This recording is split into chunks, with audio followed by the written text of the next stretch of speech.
Hey guys, tonight we begin a journey into a world where grief had a uniform, where loss was measured in yards of black fabric, and where a woman's sorrow was displayed for all to see, whether she wanted it or not.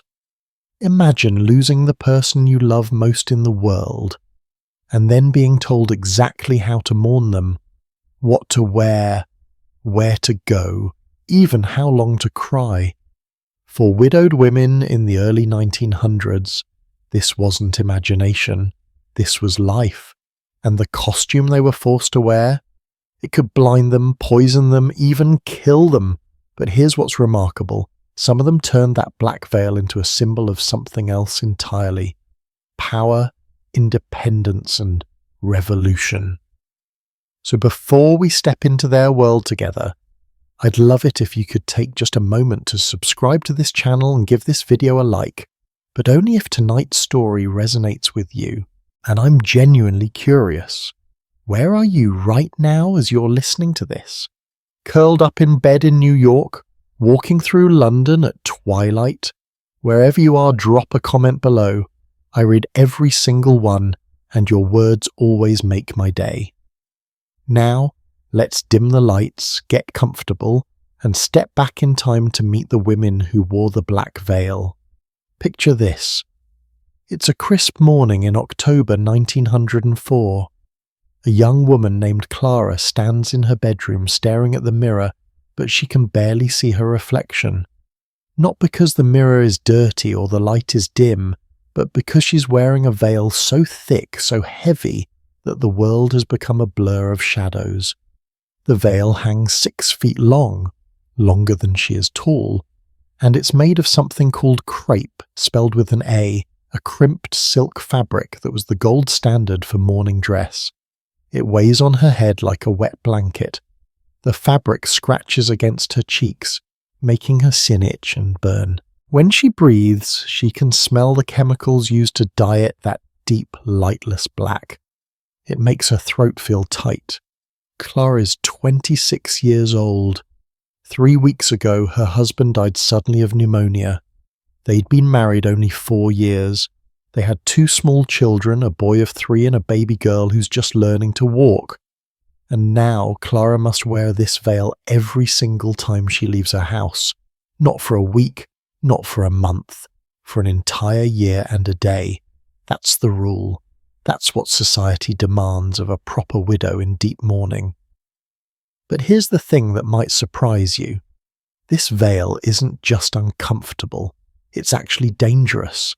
The dyes used to create that perfect matte black colour. They were often made with arsenic, lead, and other toxic chemicals. Women who wore these veils for extended periods reported skin irritations, respiratory problems, even blindness. The New York Medical Journal actually had a name for it: crepe respiratory. Doctors described it as irritation to the respiratory tract caused by minute particles of poisonous crepe. Another medical publication called the Mourning veil a veritable instrument of torture, especially in hot weather, when it would stain the face and fill the lungs with toxic particles. Imagine that. You've just lost your husband, you're drowning in grief, trying to figure out how you're going to feed your children, how you're going to keep a roof over their heads, and society's response is to hand you a poisonous costume and say, wear this, or we'll question whether you really loved him. Now the veil was just one part of what was called widow's weeds. And yes, that term comes from the Old English word for garment, not the plant. The complete ensemble was like armour made of fabric. A widow in full mourning wore dresses made entirely of dull black materials, bombazine, parramatta, or wool. No shine, no decoration. No jewellery except for pieces made of jet, a fossilised wood that was as black as coal, or sometimes jewellery woven from the deceased husband's hair. Yes, you heard that right, hair jewellery was actually a thing, and we'll talk more about that later in our journey. The dresses had to be plain. No ruffles, no lace, no pretty buttons. Everything was covered in crepe trim. Even the undergarments had black ribbons. Widows wore special black caps under their veils and black gloves that they weren't supposed to remove in public. The entire outfit could cost a small fortune, which is darkly ironic when you consider that many widows were suddenly facing poverty. Here's what really gets me about this. The rules were so specific, so rigid, that they basically governed every aspect of a widow's life for years. The mourning period for a widow was divided into 3 stages, and each stage had its own dress code and social restrictions. The first stage, deep mourning, lasted for 1 year and 1 day.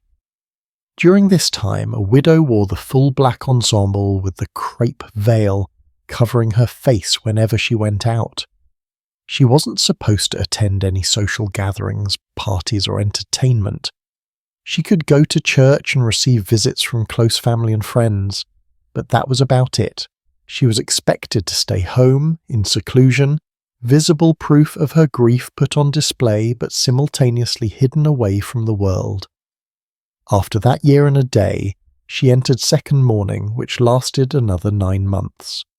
During this phase, she could finally lift the veil back from her face, though she still had to wear it over her head. She could add some trim to her dresses now, still black, but at least with some texture, some embroidery, some jet beading. She could wear more jewellery as long as it remained black and understated. She could start accepting a few social invitations, though she was still expected to be subdued, quiet, appropriately sorrowful.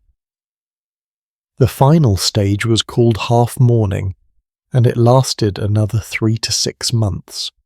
This was when colour finally crept back into a widow's wardrobe, though calling it colour is generous. She could now wear shades of grey, mauve, lavender, and purple, what people called mourning colours. These were considered cheerful enough to signal that she was re-entering society, but still respectful enough to show she remembered her loss. All told, a proper widow was expected to mourn for at least 2.5 years. Some mourned for much longer. Some wore black for the rest of their lives. Now here's the part that might make you a little angry. While widows were wrapped in layers of black fabric and social restrictions, widowers, men who lost their wives, had it remarkably easy. A widower was expected to wear black for maybe 3 to 6 months, and even then his mourning clothes were just his regular suits in dark colours. He'd wear a black armband or a black ribbon on his lapel, maybe a black band around his hat called a weeper. The width of this band supposedly indicated how close his relationship was with the deceased, but that was it.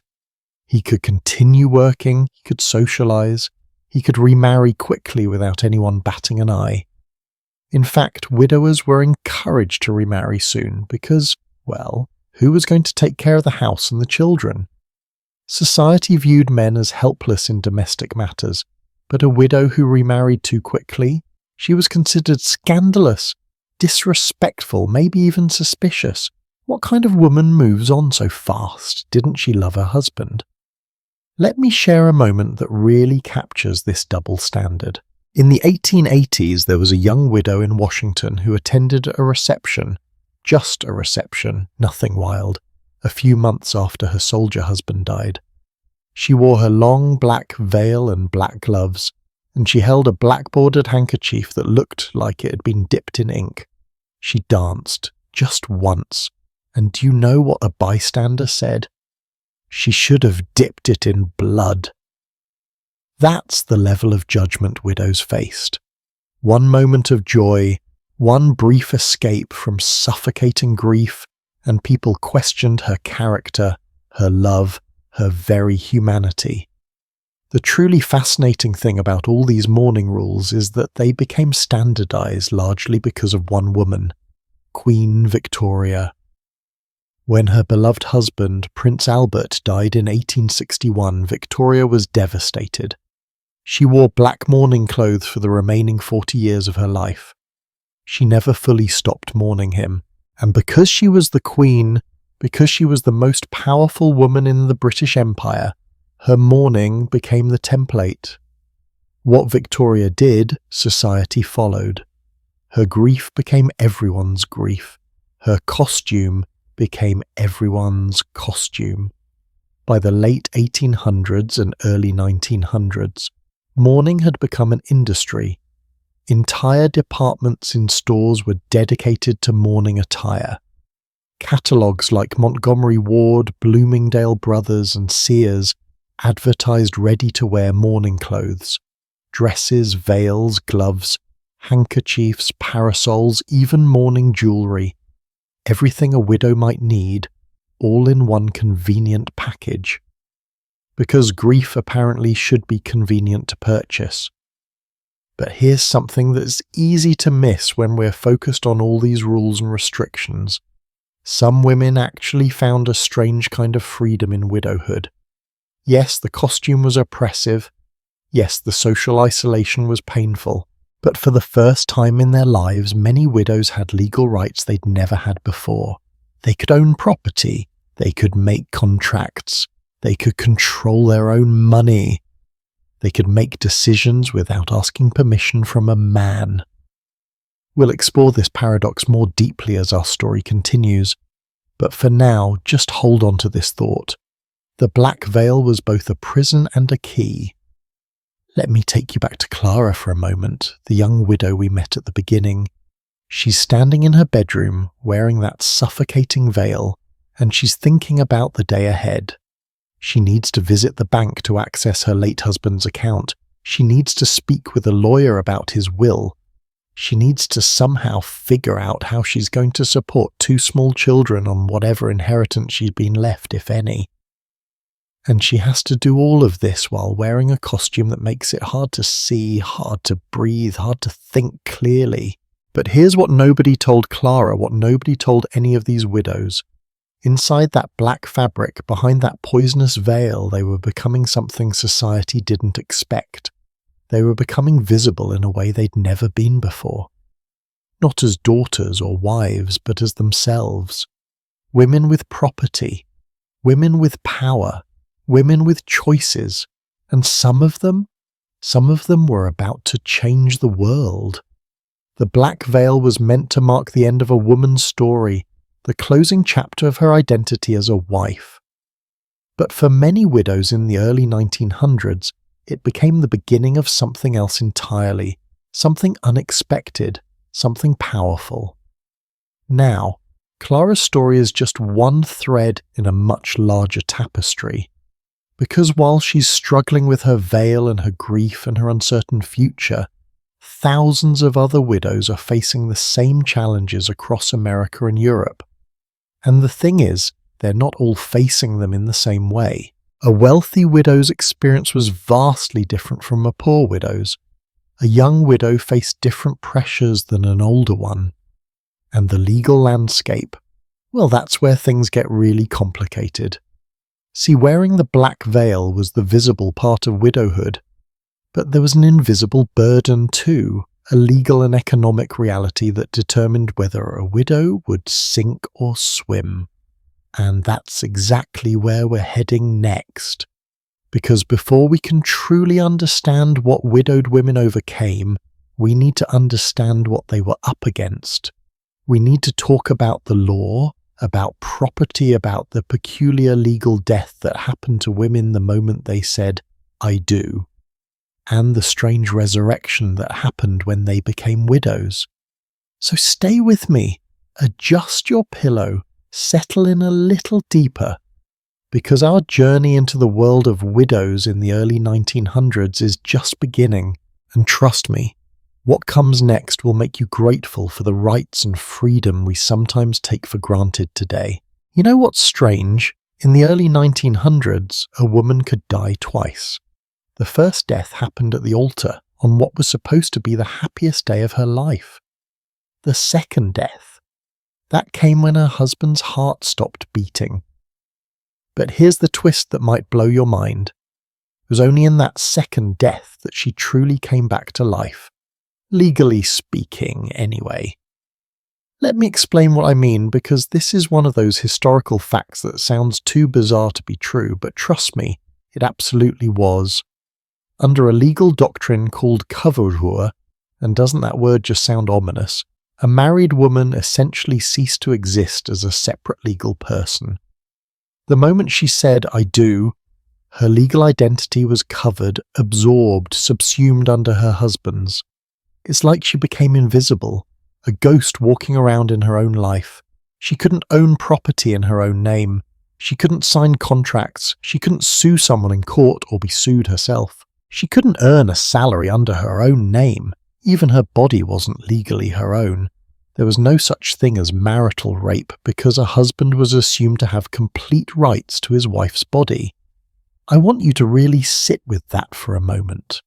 Imagine being an adult woman, intelligent, capable, and yet having less legal standing than an unmarried teenage boy, because that's exactly what happened.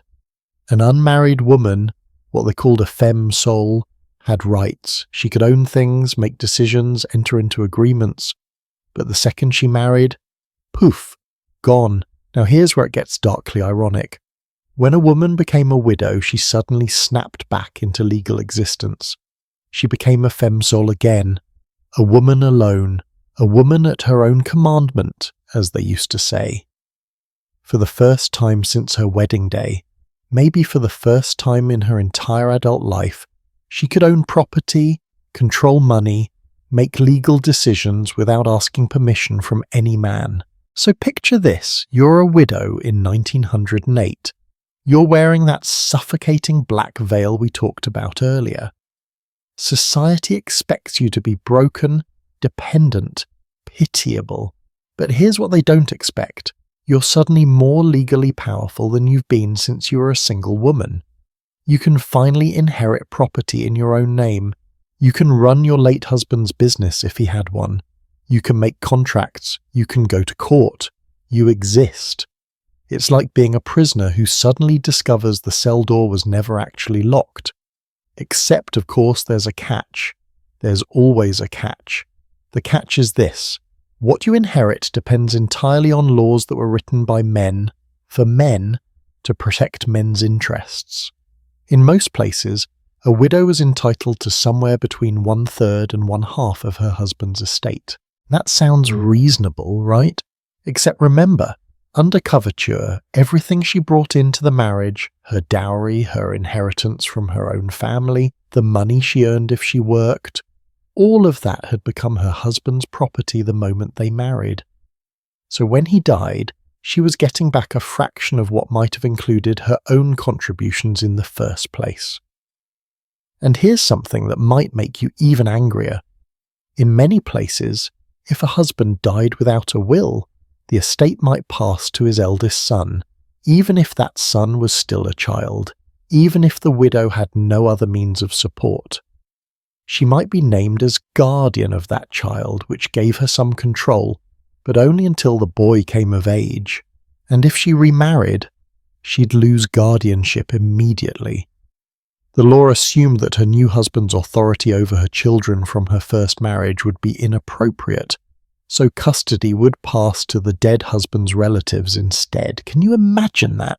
You're a widow. You need to remarry to survive economically, to have someone help you support your children, but the moment you do, your children can be taken away from you. That's not a choice, that's a trap. Let me tell you about a woman named Betsy Love Allen. She was a Chickasaw woman living in Mississippi in the 1830s, and her story is remarkable because she fought this system and actually won. Betsy was married to a man who, like many men of that era, accumulated debts. Now Betsy had slaves that she owned separately. Yes, this is an uncomfortable piece of history, but it's important to the legal point, and when her husband's creditors came calling, they tried to seize her property to pay his debts. But Betsy said no. She went to court and argued that this property was hers, not his, and therefore couldn't be touched by his creditors. And incredibly, she won. Her case was so significant that it actually helped inspire Mississippi to pass the first Married Women's Property Act in 1839. This law said that property a woman brought into marriage, or inherited during marriage, remained hers and couldn't be seized for her husband's debts. Now she still couldn't control or sell that property without her husband's consent, but at least it couldn't be taken from her. It was a tiny crack in the wall of coverture, but it was a start. Other states slowly followed. New York passed a comprehensive Married Women's Property Act in 1848, and it became the model for many other states. But here's the thing, these laws were passed state by state, year by year, over decades. They weren't consistent. And even by 1900, even by the time we're talking about with our widows in black veils, the legal landscape was still a patchwork of different rules and regulations. A widow in New York had different rights than a widow in Virginia or California or Texas. Let me give you a sense of just how slowly things changed. It wasn't until the 1880s that most states had made significant progress on married women's property rights. And even then, elements of coverture could still be found well into the 20th century. Some states didn't fully abolish it until the 1970s. The 1970s. That's not ancient history. That's when people were watching colour television and listening to the Beatles. But back to our widows in the early 1900s. When they suddenly became visible to the law, they discovered something fascinating. They had options that married women didn't. They could choose whether to remarry or not. And that choice, that freedom, was completely new for many of them. If a widow was wealthy enough, if she inherited enough property, or had enough money, she might decide not to remarry at all. Why would she? Remarriage meant giving up her property, her freedom, her legal existence all over again. She'd go back to being covered, absorbed, invisible. Some widows looked at that choice and said, "No thank you, I've been free and I'm not going back." Of course, if you were a poor widow, you didn't have that luxury.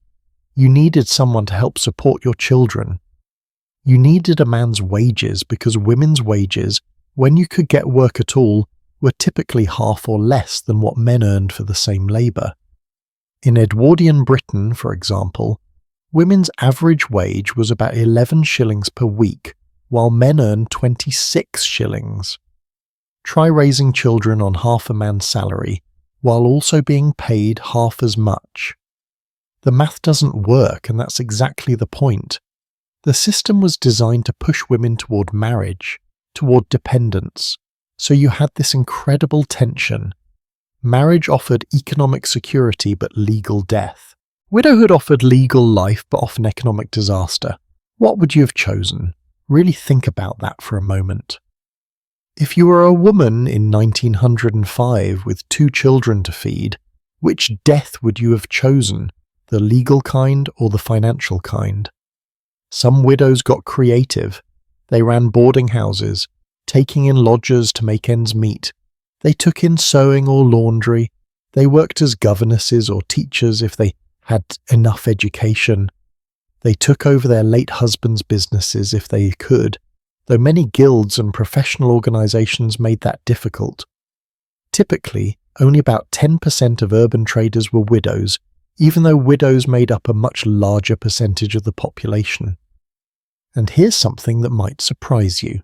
The most prosperous woman in Elizabeth I's England, apart from the Queen herself, was a widow. Her name was Bess of Hardwicke, and by the time she died at age 81, she'd been widowed 4 times. Each time, she held on to and built upon the wealth she'd inherited. She became one of the richest people in England, male or female. She built Hardwicke Hall, one of the great houses of England. She founded a dynasty that lasted for centuries. Now, Bess was exceptional, obviously. Most widows weren't accumulating vast fortunes, but her story illustrates an important point.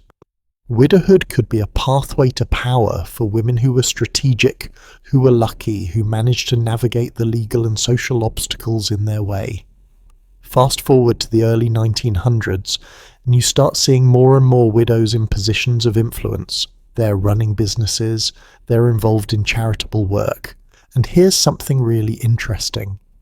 When researchers started looking at the leaders of the women's suffrage movement in Britain, they noticed something remarkable. All 3 leaders of the major suffrage organisations were widows. All 3. Was that a coincidence? Or was there something about widowhood, about that combination of legal rights and social respectability, about being freed from the daily demands of marriage while still being viewed as proper women, that enabled them to become activists and leaders? In the United States, the pattern was even more striking. Before 1976, 73% of women who served as United States senators were widows when they gained their seats. 73%. Most of them initially took over their late husbands' seats, but many went on to accomplish remarkable things in their own right. Hattie Wyatt Caraway, for instance, became the first woman elected to the Senate in her own right in 1932, after initially taking over her husband's seat.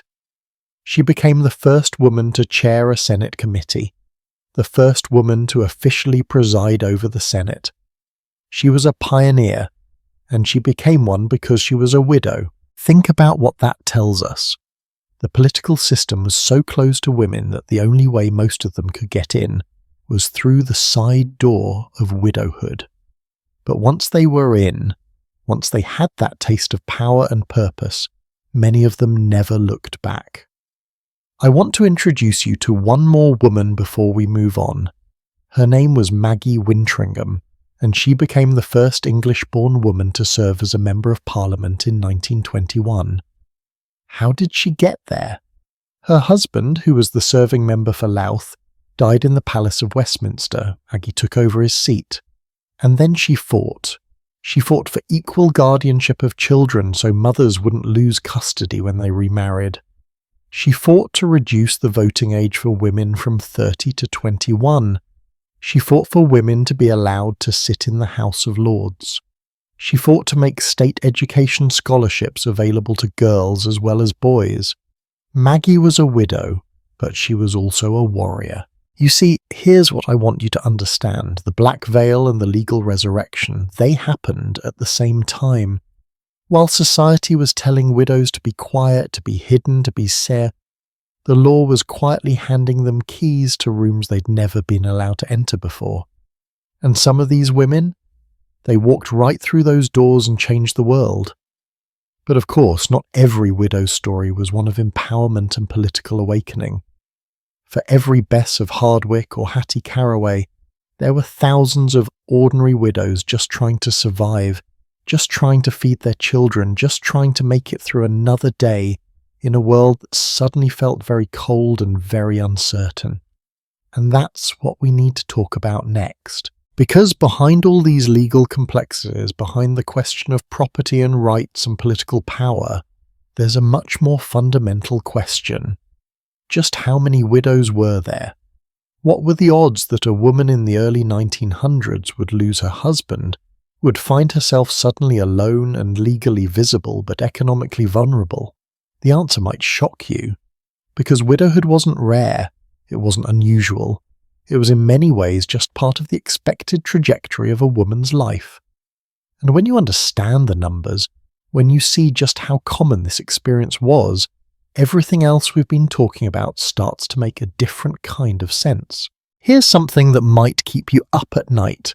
If you were a woman who got married in the 1850s, you had a 19% chance of losing your spouse within the first 10 years, nearly 1 in 5 couples. And if you made it past that first decade, well, 47% of marriages ended within 25 years because one partner died. Almost half. Let that sink in for a moment. Almost half of all marriages ended not in divorce, not in separation, but in death.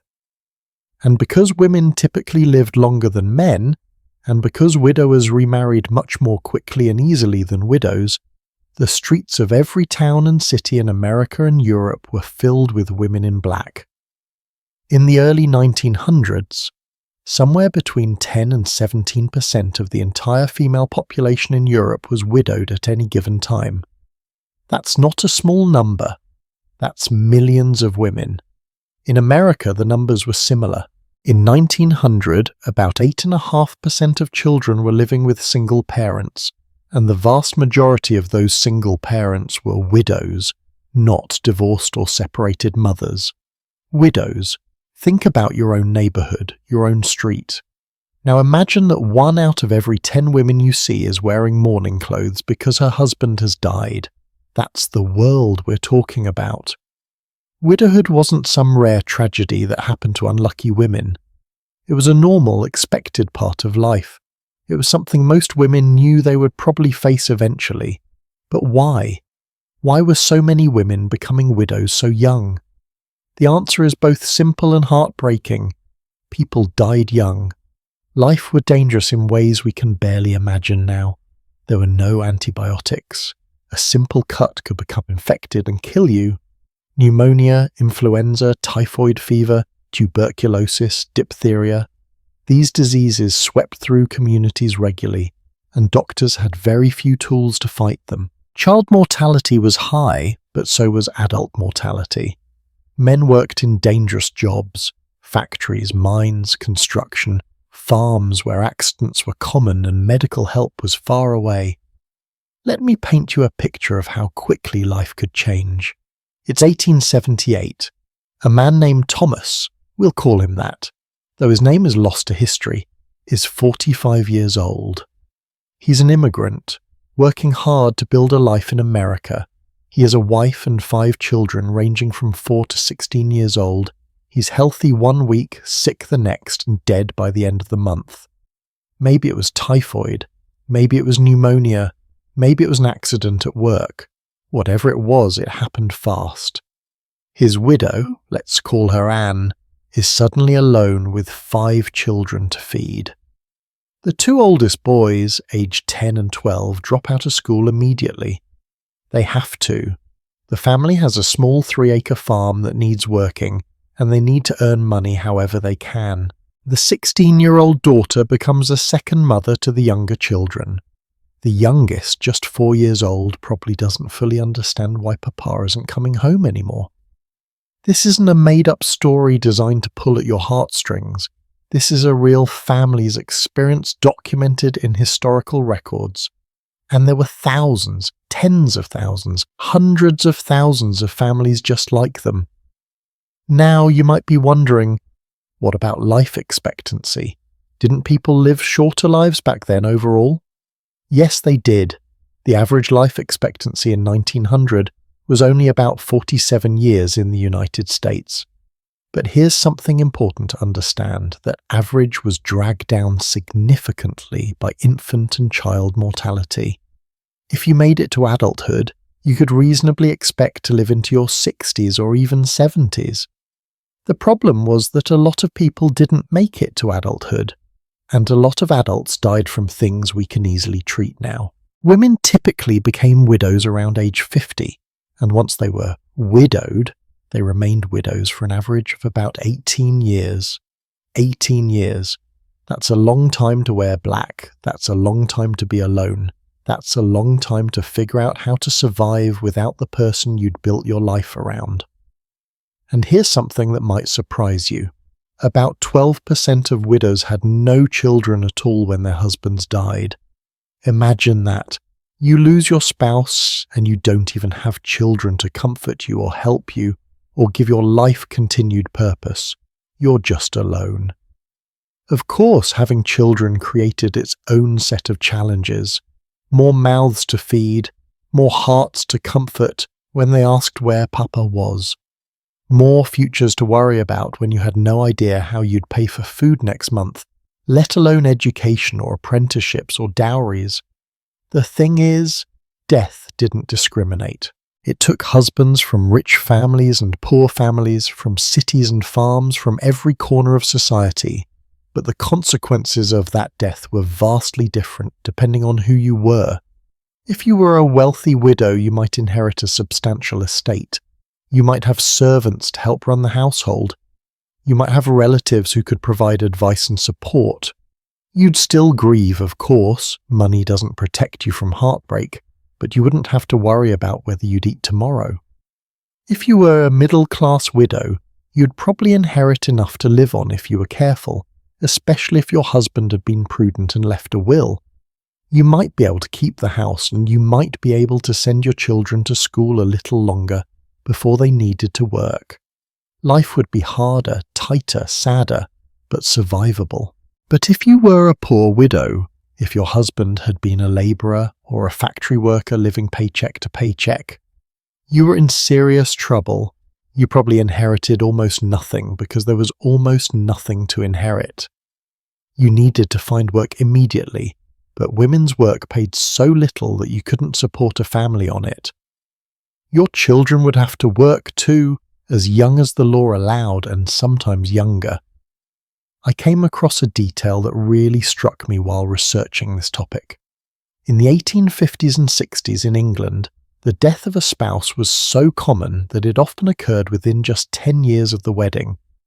Can you imagine planning your wedding, feeling that joy and hope and excitement about the future, and really knowing, not just theoretically understanding, that there was a 1 in 5 chance your spouse would be dead before your 10th anniversary? That's not pessimism. That's just statistical reality, and the ripple effects were enormous. When a husband died, it didn't just affect his widow and children, it affected the extended family, the community, the local economy. A widow who couldn't pay rent might move in with relatives, adding to their burden. Children who had to work instead of attending school might never escape poverty. A business that closed because the owner died might put other people out of work. There's another layer to this that we need to talk about: the 2 world wars.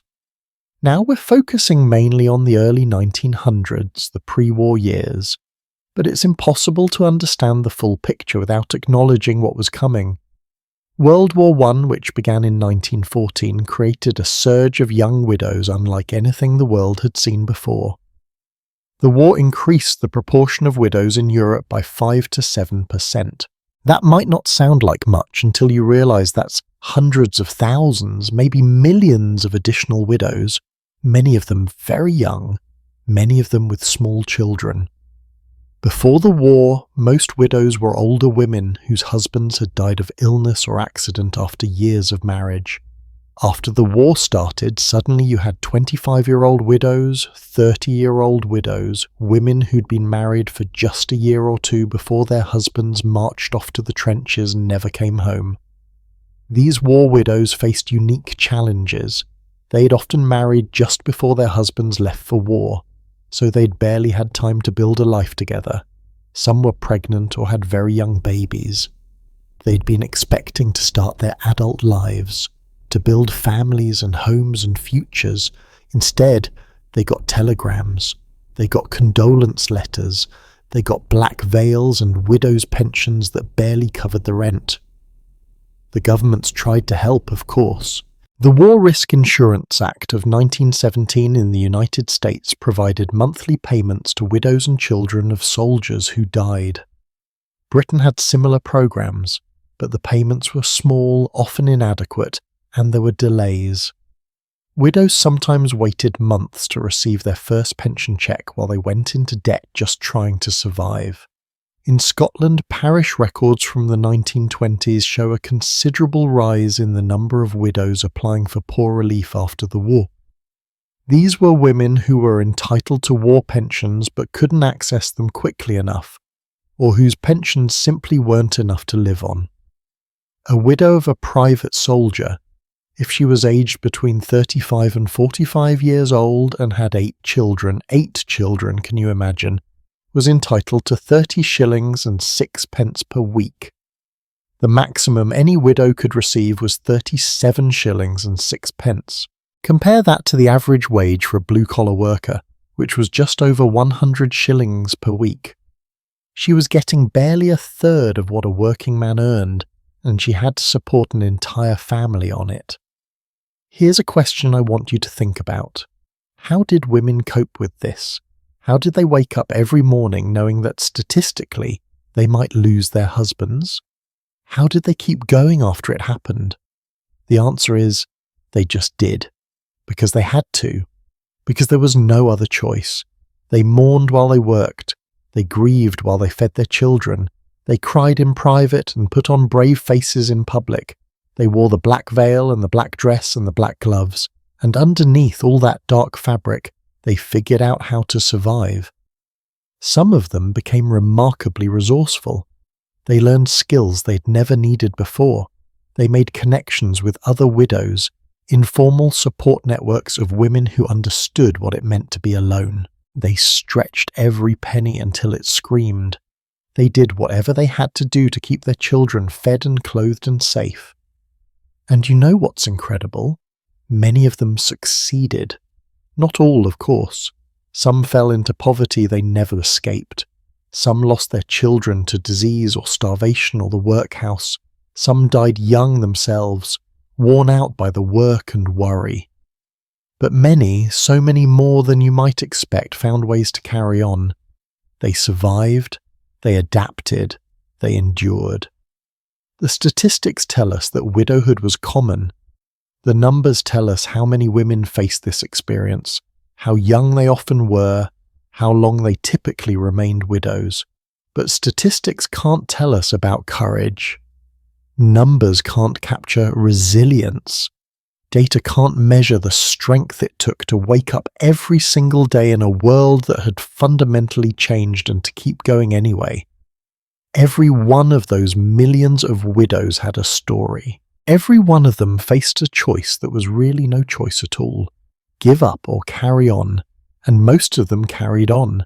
They became the women we're going to talk about next, the women who faced an impossible dilemma that made survival feel like choosing between two kinds of death. Because here's what nobody tells you about being a widow in the early 1900s. Even if you survived the grief, even if you figured out the legal complexities, even if you were one of the lucky ones who had some inheritance to live on, you still had to face the question that society wouldn't stop asking. The question that came from your relatives, your neighbours, well-meaning friends, even strangers. The question that felt less like kindness and more like pressure, less like concern and more like judgment. The question was simple, but the answer was anything but. Will you remarry? And depending on how you answered, you might lose everything all over again.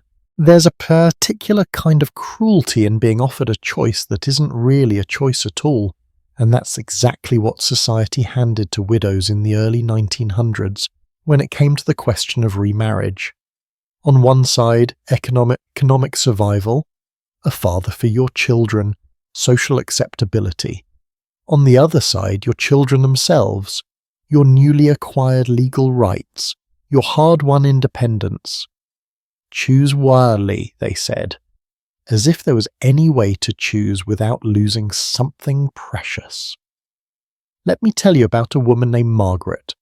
She's 32 years old and her husband died 6 months ago from influenza. She has 3 children, a daughter who's 9, a son who's 6, and another daughter who's barely 3. Her husband left her a modest inheritance, enough to live on for perhaps a year if she's extremely careful. After that, she'll need to find work or find a new husband. Those are really her only options. Now, there's a man in her community, a widower himself, who's expressed interest in marrying her. He's 45, reasonably prosperous, kind enough. He has 2 children of his own from his first marriage. If Margaret marries him, her financial worries disappear. Her children will have a father figure. She'll have companionship again, someone to share the burden of daily life. Society will approve, the gossip will stop, everything will be easier. Except for one thing. If Margaret remarries, she will lose custody of her own children.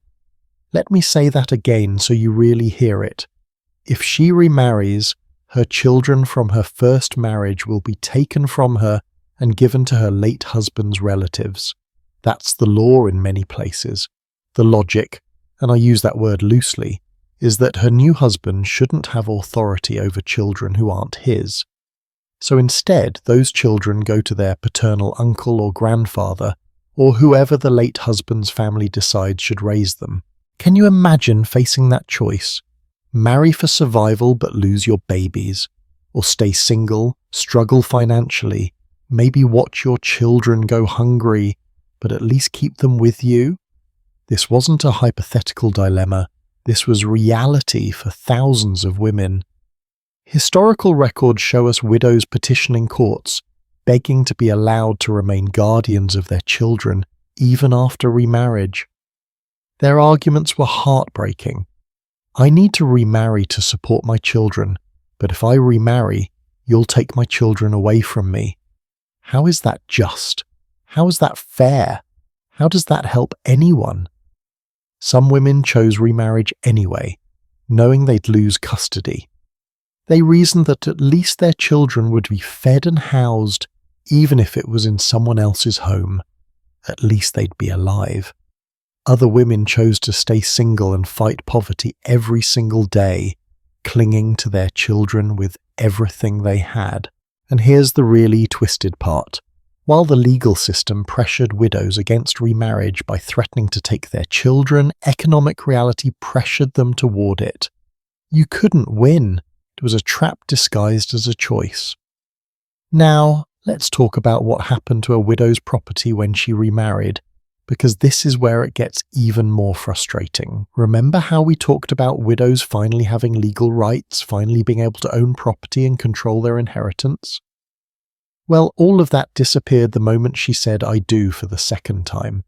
Everything she owned, everything she'd inherited from her first husband, all of it became the property of her new husband under the doctrine of couverture. She went from being legally visible back to being legally invisible, from femme sole back to femme couvert, from independent woman back to dependent wife. So a widow with property was in an especially difficult position. If she had enough money to live on comfortably, remarriage meant giving up her independence and her wealth to a new husband who might manage it well or might squander it. She'd have no legal recourse if he made poor decisions. It would be his money now, his property, his right to do with as he pleased. This is why wealthy widows often chose not to remarry. They'd experienced freedom, they'd tasted independence, they'd managed their own affairs and discovered they were quite good at it. Thank you very much. Why would they trade that for the restrictions of marriage again? As one writer from the 14th century, Christine de Pizan, put it, and yes, I'm going back a few centuries, but her advice was still being quoted in the early 1900s. Remarriage for a widow who was financially secure was complete folly. But notice the qualifier there. Financially secure. If you weren't secure, if poverty was knocking at your door, then remarriage wasn't folly, it was survival. Let's look at some statistics, because numbers can be revealing. Men remarried much more frequently and quickly than women. Much more. A widower might remarry within months of his wife's death without raising any eyebrows. In fact, people expected it. A man needs someone to run his household, take care of his children, cook his meals. Of course he'll remarry quickly, but a widow who remarried within a year or two of her husband's death? Scandalous, suspicious. What kind of woman was she? Didn't she love her husband? Was she just after another man's money? The remarriage patterns were heavily influenced by age and the presence of children. Young, childless widows were most likely to remarry. They had fewer obstacles, more years ahead of them, and society viewed them as more in need of protection and guidance. Older widows, especially those past childbearing age, were much less likely to remarry. And widows with children? Their chances of remarriage dropped significantly with each child. Nobody wanted to take on another man's children if they could avoid it. Here's something fascinating. Research from the Netherlands in the 19th century shows that the principal factor determining whether a widow remarried was her age when she was widowed. The younger she was, the more likely she'd remarry. But the probability was still much lower for women than for men, and much lower for those with children than for the childless. If you were widowed with several children, your chances of remarrying were quite slim, unless you were very young or very wealthy. Now, I want to introduce you to someone extraordinary, a woman who turned widowhood into an art form and a path to power. Her name was Bess of Hardwick, and while she lived in the 16th century, her story was still being told as an example to widows in the early 1900s. Bess was widowed 4 times, and each time she managed not only to keep the wealth she'd inherited, but to increase it. By the time she was 30 years old, Bess had already been widowed twice and had 6 young children, plus 2 stepdaughters to care for. That should have been the end of her story, right? Young widow with a house full of children struggling to get by. But Bess was clever, she was determined, and she understood something crucial. Each marriage was an opportunity, and each widowhood was a chance to consolidate and build. When her second husband died, Bess didn't remarry immediately. She took her time, she managed the estates she'd inherited. She proved she could handle business affairs. Then she married again, strategically, to a man who could help her advance socially. When he died, she did it again. By the time she died at age 81, Bess was one of the wealthiest people in England. She'd built Hardwick Hall, founded a dynasty that would last centuries, and proved that a clever widow could become more powerful than most married women ever dreamed of being. But Bess was exceptional. She was lucky. She was ruthless when she needed to be. Most widows weren't in a position to be strategic about remarriage. Most widows were just trying to survive. Let me tell you about the other side of this story. The women who chose, or were forced into, different paths. There were widows who remarried quickly out of sheer desperation, only to find themselves in marriages that were loveless or even abusive. There were widows who stayed single and watched their children go hungry. There were widows who lost their children to illness or accident or the terrible poverty that came from having no man's wages to rely on. There were widows who remarried for love and found happiness, but had to give up their children and their property to get it. And here's something that doesn't get talked about enough. There were widows who were pressured to remarry by their late husbands' families, who saw the widow's inheritance as rightfully belonging to the family line and wanted to make sure it stayed there. Remarriage to a cousin or brother of the deceased husband was sometimes encouraged or even demanded. The widow's feelings on the matter were considered secondary to the family's economic interests. In some parts of Europe, particularly in Scandinavia, widows entered into what were called retirement contracts with their adult sons.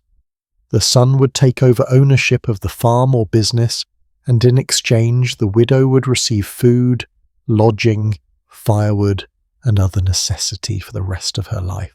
These contracts often specified exactly what the widow was entitled to: a quarter of the cowshed and the old stables for a barn, the right to use half the hayloft and half the storage shed, a cabbage patch 5 yards long and 3 yards wide, space to sow flax in suitable soil. Think about that level of detail. A widow negotiating for a cabbage patch and half a hayloft. That was her retirement plan, her security for old age, and if her son didn't honour the agreement, well, she could try to take him to court, but that was expensive and uncertain and would create a family rift that might leave her even more isolated. So remarriage wasn't just about love or companionship or even financial security in the abstract. It was about very specific, very practical concerns. Will I have a place to live? Will I have food to eat? Will my children be safe and cared for? Will I be able to keep my children at all? There's a philosophical question buried in all of this. Something that I think is worth pondering as you drift off to sleep tonight. What is freedom, really? Is it the legal right to own property and make contracts, even if you're so poor that you have nothing to own and no one will contract with you? Or is it the security of a marriage, even if that marriage means giving up your legal identity and maybe your children from a previous marriage? Different widows answered that question differently. Some valued independence above all else and chose to remain single despite the hardships. They'd rather struggle alone than be controlled again. Other widows valued security and family and chose remarriage despite the losses it entailed. They'd rather be dependent than alone. And you know what? Both choices were valid. Both choices required courage. Because that's what I want you to understand. There was no good option here. There was no path that didn't require sacrifice. Every widow had to decide which sacrifice she could bear and which she couldn't. The women who chose remarriage weren't weak. They were making a calculated decision about survival and security. The women who chose to remain single weren't being stubborn or foolish. They were claiming agency in a world that tried to deny them any. Both groups of women were navigating an impossible system and doing the best they could with the choices they were given. And here's something beautiful. Widows supported each other through these decisions. They formed informal networks, communities of women who understood what it meant to be alone, to be afraid, to face impossible choices. They shared resources when they could. They gave advice, they watched each other's children. They sat with each other in grief. They celebrated with each other when times were good. They survived together. So when you think about widows in the early 1900s, don't just think about the black veils and the legal restrictions and the poverty.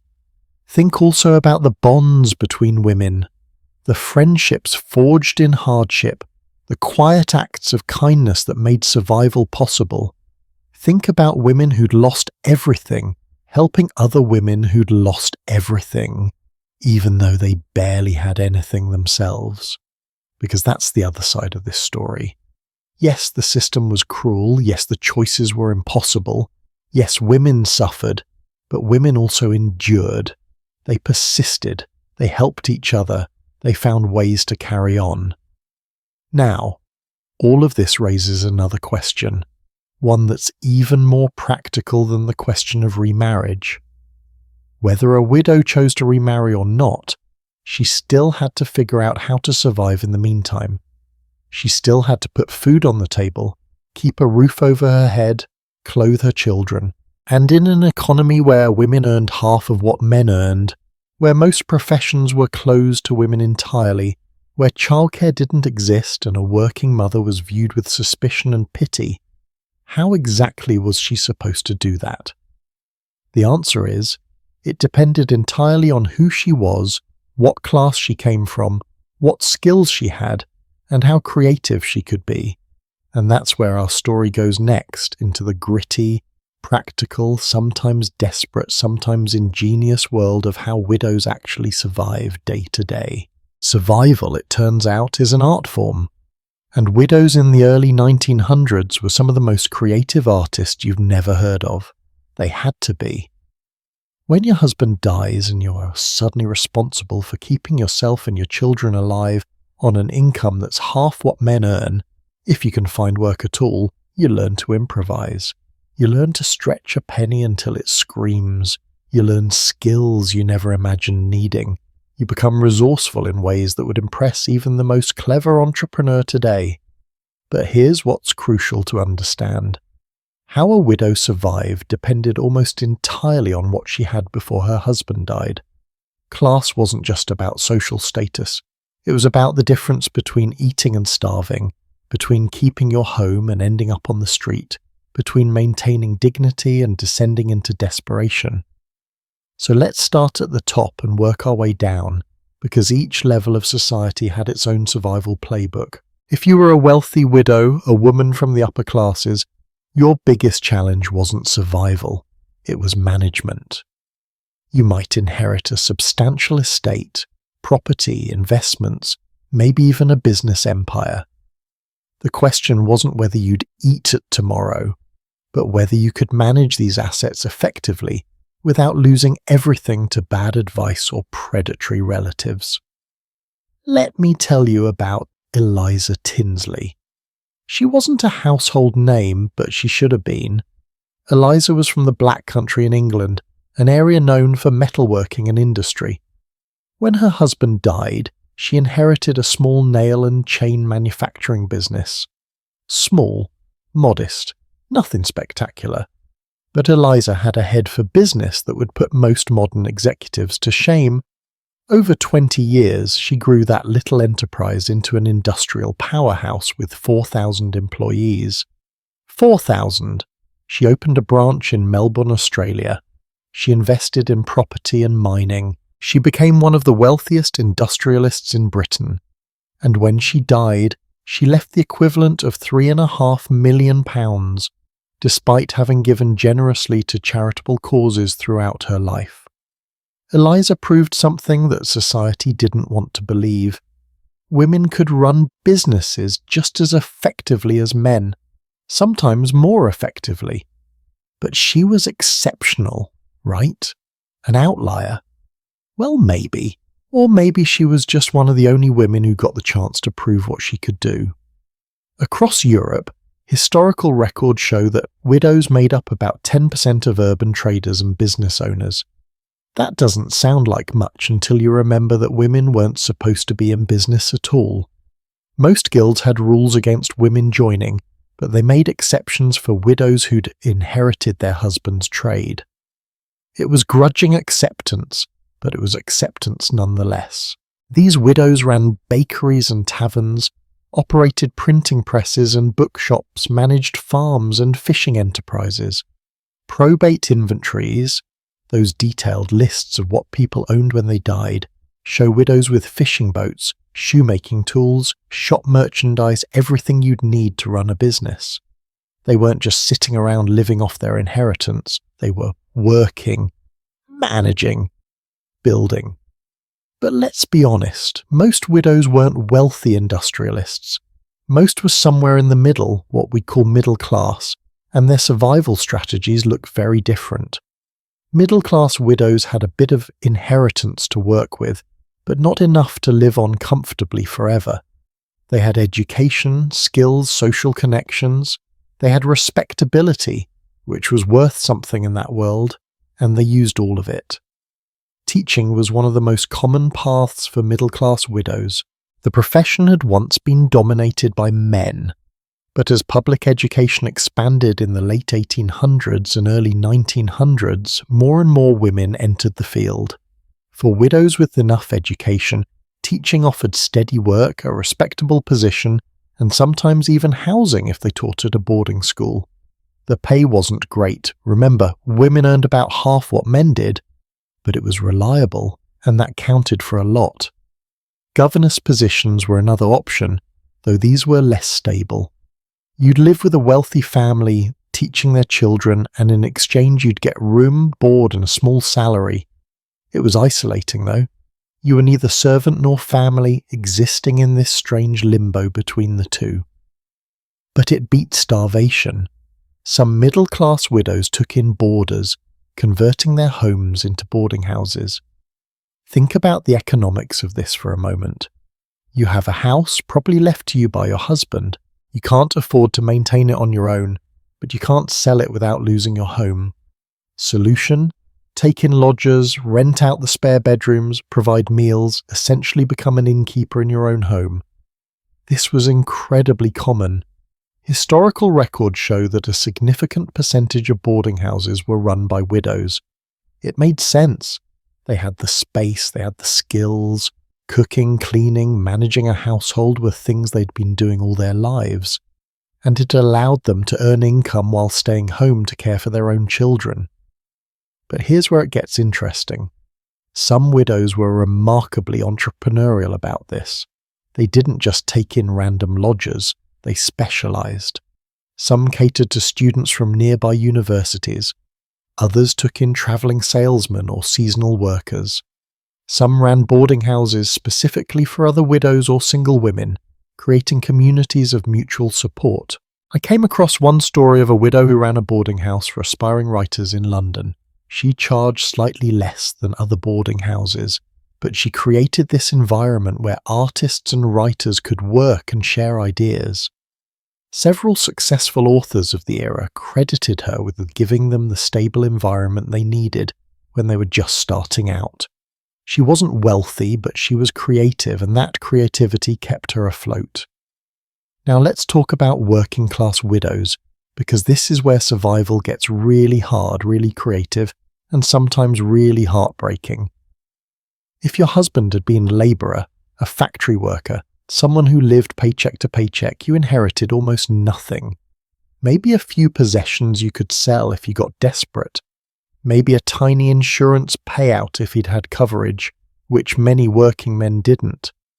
Mostly you just inherited debt and responsibility. Working-class widows had to find work immediately, and their options were limited. Sewing was one of the most common choices. You could do it at home, which meant you could watch your children while you worked. The problem was that sewing paid almost nothing. You might work 12 or 14 hours a day and still barely make enough to buy bread.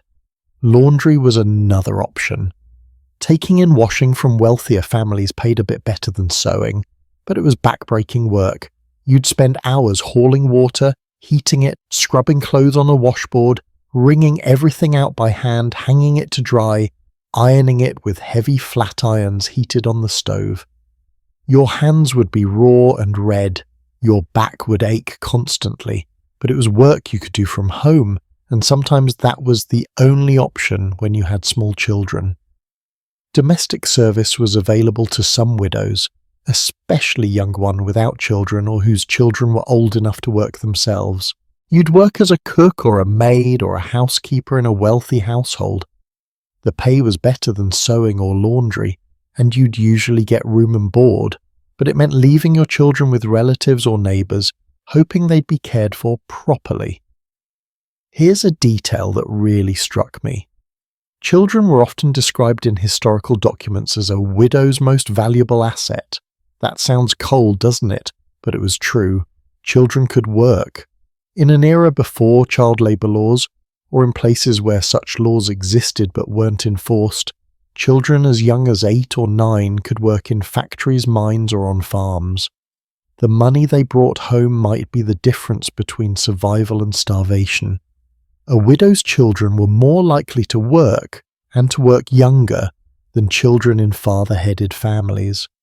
They were also more likely to stay home through their teens and 20s, continuing to contribute to the household instead of marrying and starting their own families. It was survival strategy, but it was also a kind of trap. Those children might never get the education or opportunities that would let them escape poverty. Some widows got creative in ways that might surprise you.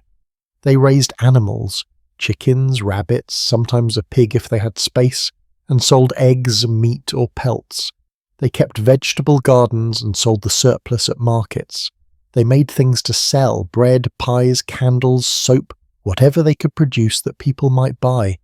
They became street vendors, selling everything from flowers to newspapers to hot pies. There's an account from London in the early 1900s of a widow who sold roasted chestnuts on a street corner every winter. She'd buy the chestnuts wholesale, roast them over a small brazier, and sell them warm in paper cones to people passing by. It wasn't much, but on a good day it was enough to feed her 3 children and keep a roof over their heads. On a bad day, when it was too warm for people to want hot chestnuts, or when the police moved her along because she didn't have the right permits, they went hungry.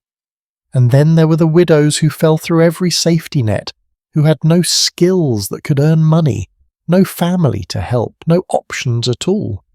Some of these women ended up in workhouses, those grim institutions where the poor were housed and fed in exchange for hard labour. Life in a workhouse was deliberately made harsh to discourage people from seeking help unless they were truly desperate. Families were separated, mothers from children, husbands from wives.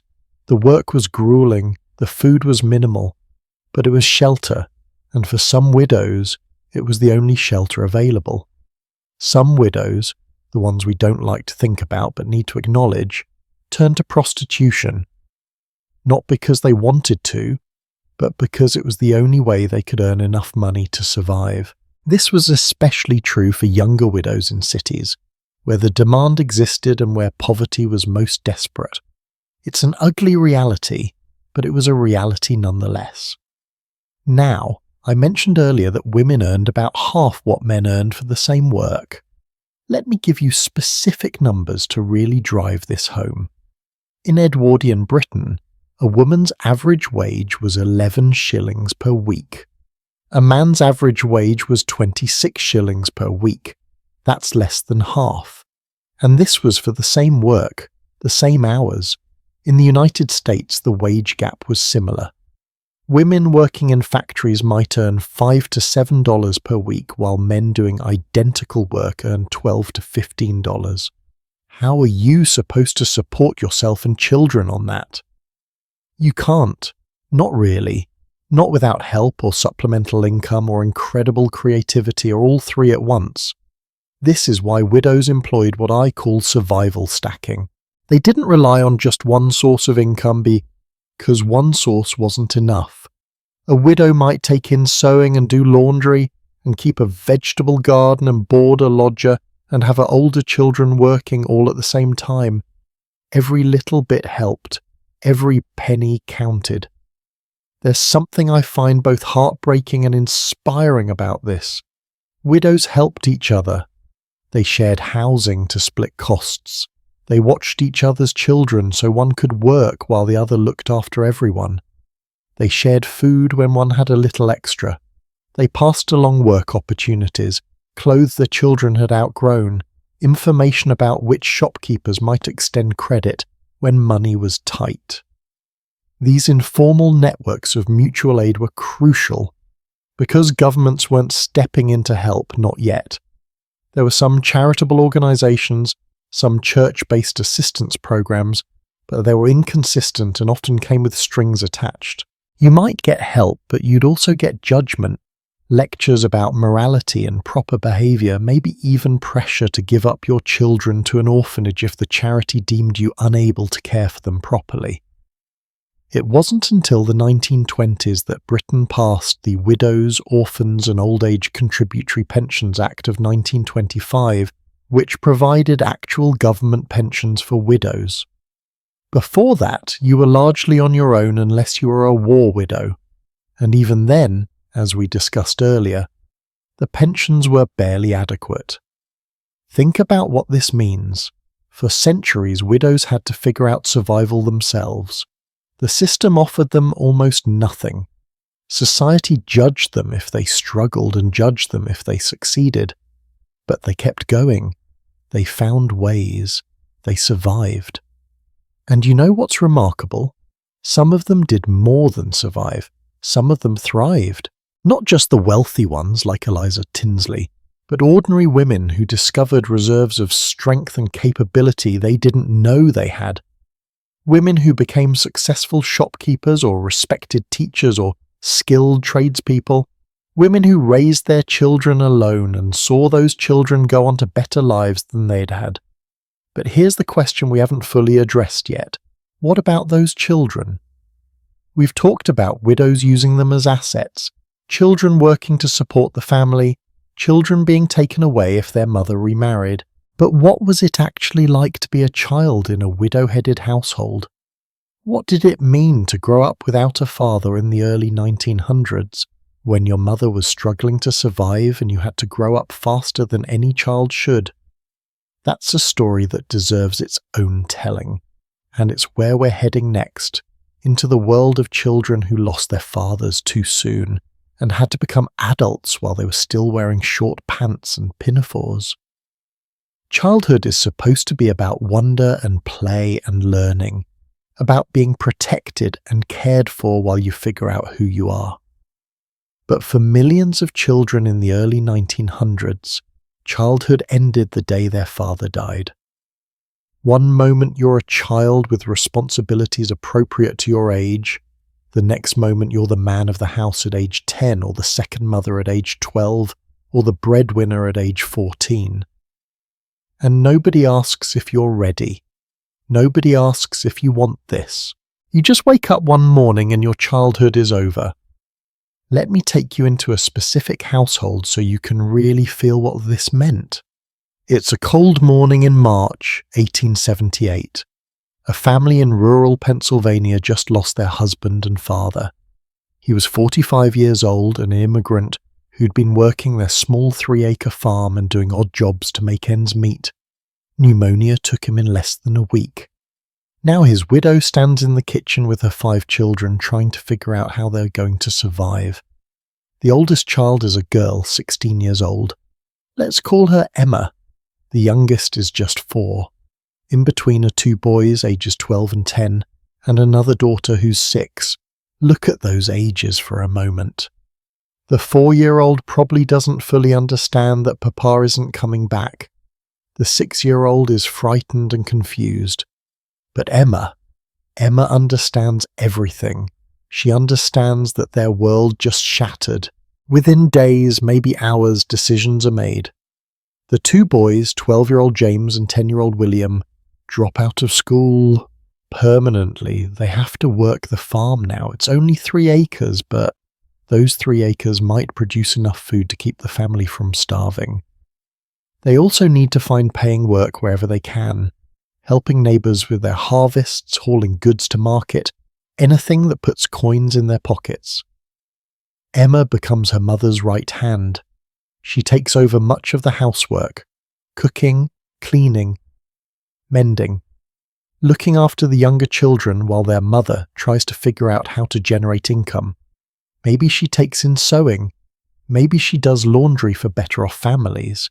Maybe she grows vegetables to sell. Whatever she does, Emma helps. At 16, she should be thinking about courtship, about her own future marriage. Instead, she's thinking about whether they have enough flour to make bread for the week. The 6-year-old daughter might stay in school a bit longer, but her education will probably end by age 10 or 11. After that, she'll need to work too. Maybe as a domestic servant in a wealthier household, sending her small wages home to help the family.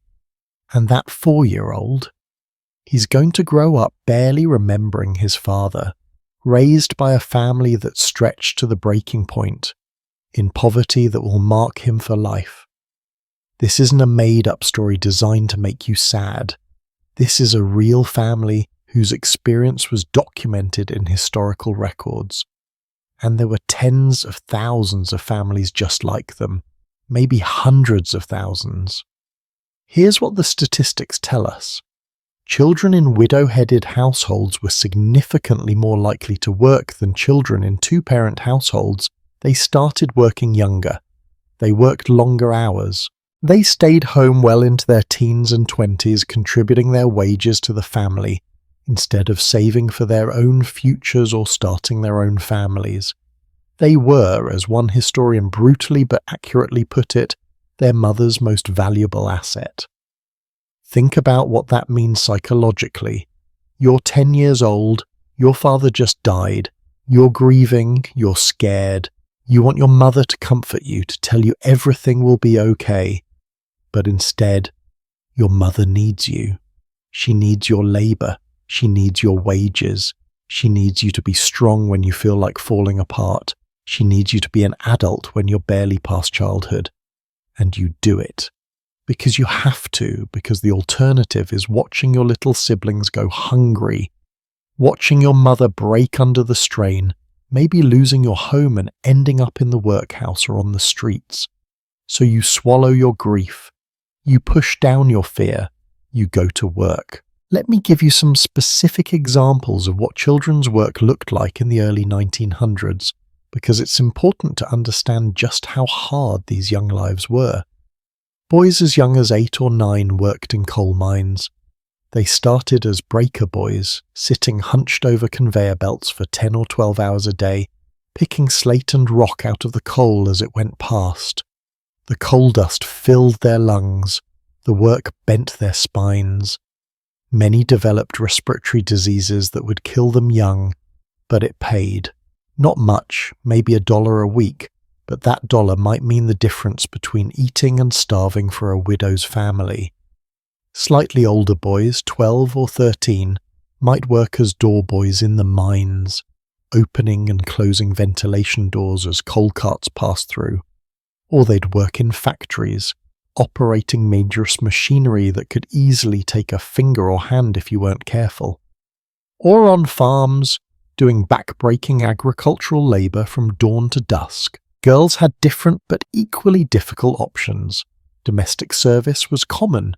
You'd go work in a wealthy household as a maid or kitchen helper, living there most of the time, sending your wages home. You'd be on call essentially all the time, working from early morning until late at night. You'd miss your family terribly. You'd be homesick, but at least you were fed and housed, which was one less burden on your mother. Older girls, teenagers, might work in textile mills or garment factories. The conditions were often terrible. Long hours, low pay, dangerous machinery, poor ventilation. But it was work. It were money. And money meant survival. Here's something that might surprise you. Children in widow-headed households often received less education than children in two-parent families, even when the families were at similar economic levels. It wasn't just about money, though money was certainly part of it. It was about need. A widow needed her children's labour and wages more desperately than a family with a father did. So children left school earlier and often never returned. What did this mean for their futures? Well, limited education meant limited opportunities. These children were more likely to end up in low-paying manual labour jobs as adults. They were less likely to move up economically. Losing a father in childhood often meant a lifetime of economic disadvantage. The poverty was generational, passed down like an unwanted inheritance. But here's what the statistics and historical records can't fully capture: the emotional and psychological impact of all this. What was it like to be a child who'd lost a parent, who was grieving but not allowed to really grieve because there was work to be done and money to be earned?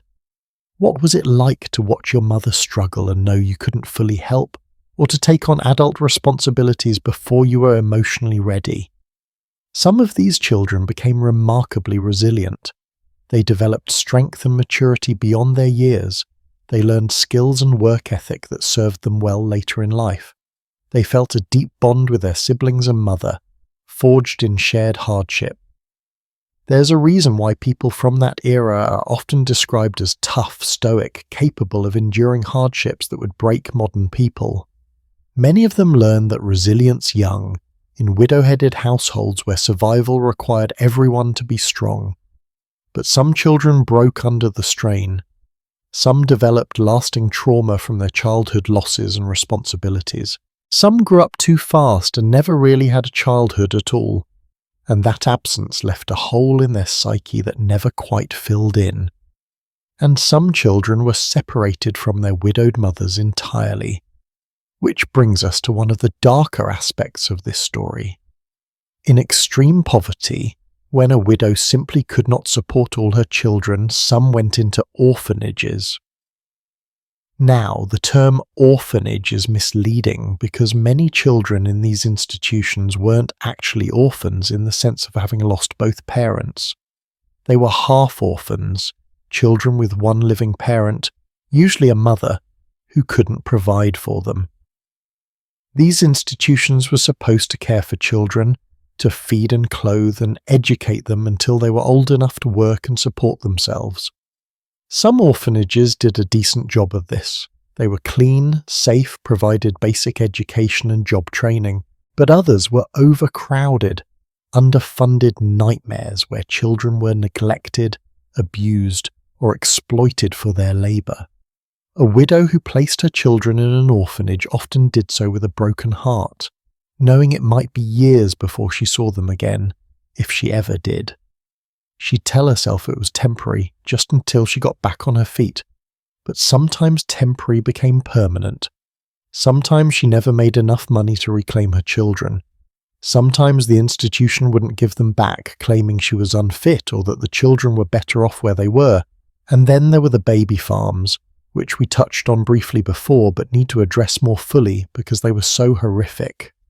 Baby farms were supposedly childcare facilities where working mothers could leave their infants and young children during the day, or where unmarried mothers or widows could place children they couldn't care for. Some baby farms were legitimate, but many were essentially murder factories. Unscrupulous operators would take children, and payment from desperate mothers with no intention of actually caring for them. They'd starve the children, neglect them, sometimes actively kill them.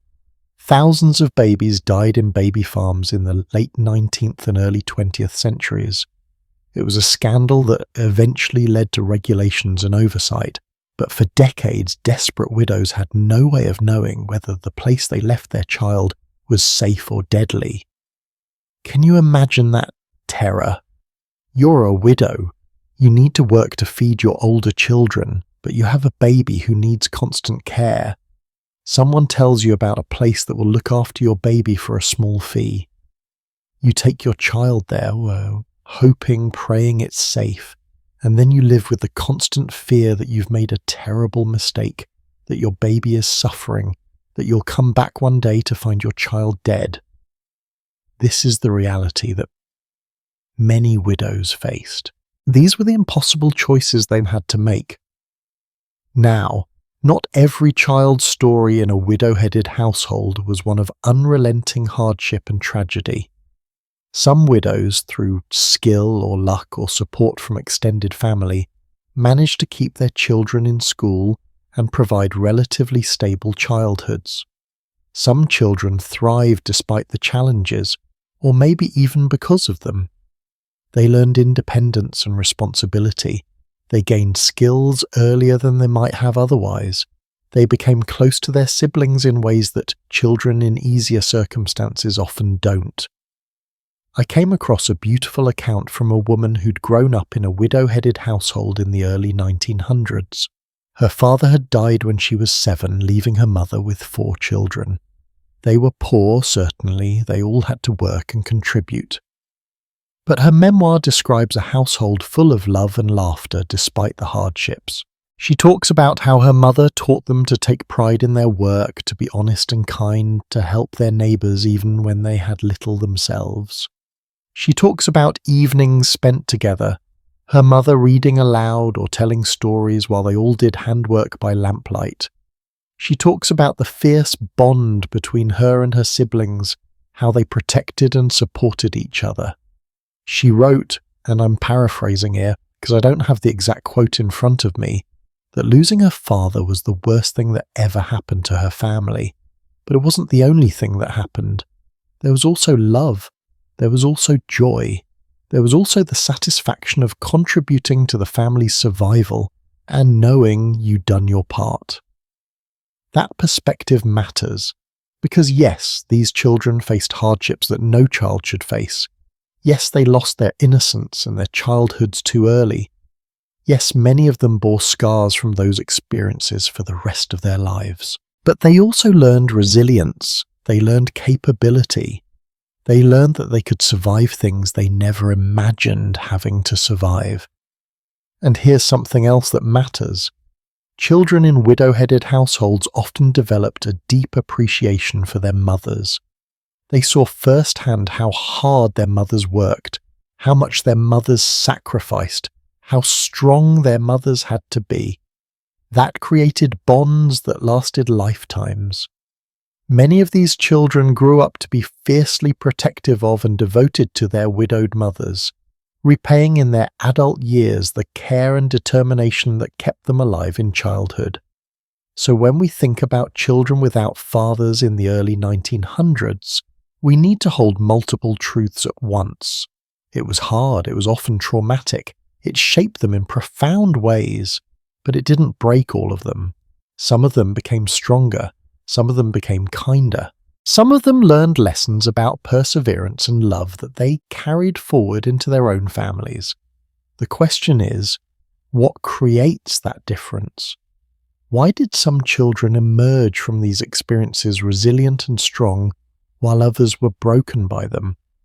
Part of it was the individual temperament, certainly, but a huge part of it was how their mothers handled the situation. A mother who, despite her own grief and fear, managed to create some sense of stability and love, who made her children feel valued and protected even in poverty, who gave them hope that things could get better, that mother gave her children something precious. Not an easy childhood, but a meaningful one. And that brings us to something we haven't fully explored yet. The physical toll all of this took, not just on children, but on the widows themselves. Because while we've been talking about black veils and legal rights and survival strategies and child labour, there's been one constant presence that we've mentioned but not deeply examined. That poisonous veil, that toxic mourning costume, the very clothing that widows wore to show their grief was slowly killing them, and hardly anyone noticed or cared. It's time we talked about what those black dresses and veils really cost the women who wore them, not just in money or social standing, but in health, in comfort, and sometimes in life itself. Sometimes the cruelest thing about grief is that it doesn't kill you quickly. It takes its time, and in the early 1900s, for widows wearing their mandatory mourning clothes, grief had a very specific, very physical way of slowly destroying them. Not emotionally, though that happened too, but literally, chemically, through the very fabric that society demanded they drape over their bodies to prove their sorrow was real. Imagine wrapping yourself in poison every single day for years. Imagine breathing through toxic fabric that sits pressed against your nose and mouth for hours at a time. Imagine your skin breaking out in rashes and sores that never quite heal because the chemicals in your dress keep irritating them. Now imagine being told you have to do this, that your reputation and your social standing and your very worth as a grieving widow depend on it. Welcome to the reality of mourning dress in the early 1900s. We talked earlier about the mourning veil, that 6-foot-long piece of crepe that widows had to wear over their faces. But I don't think we fully appreciated just how dangerous that thing was. So let's dig deeper, because what I'm about to tell you might make you grateful for modern textiles and safety regulations. Crepe, spelled with an A, remember, was made through a process that required multiple chemical treatments to achieve that perfect dull matte black colour that was considered appropriate for mourning. The fabric started as silk, which was crimped to give it that characteristic texture. Then it was dyed. And here's where things get toxic.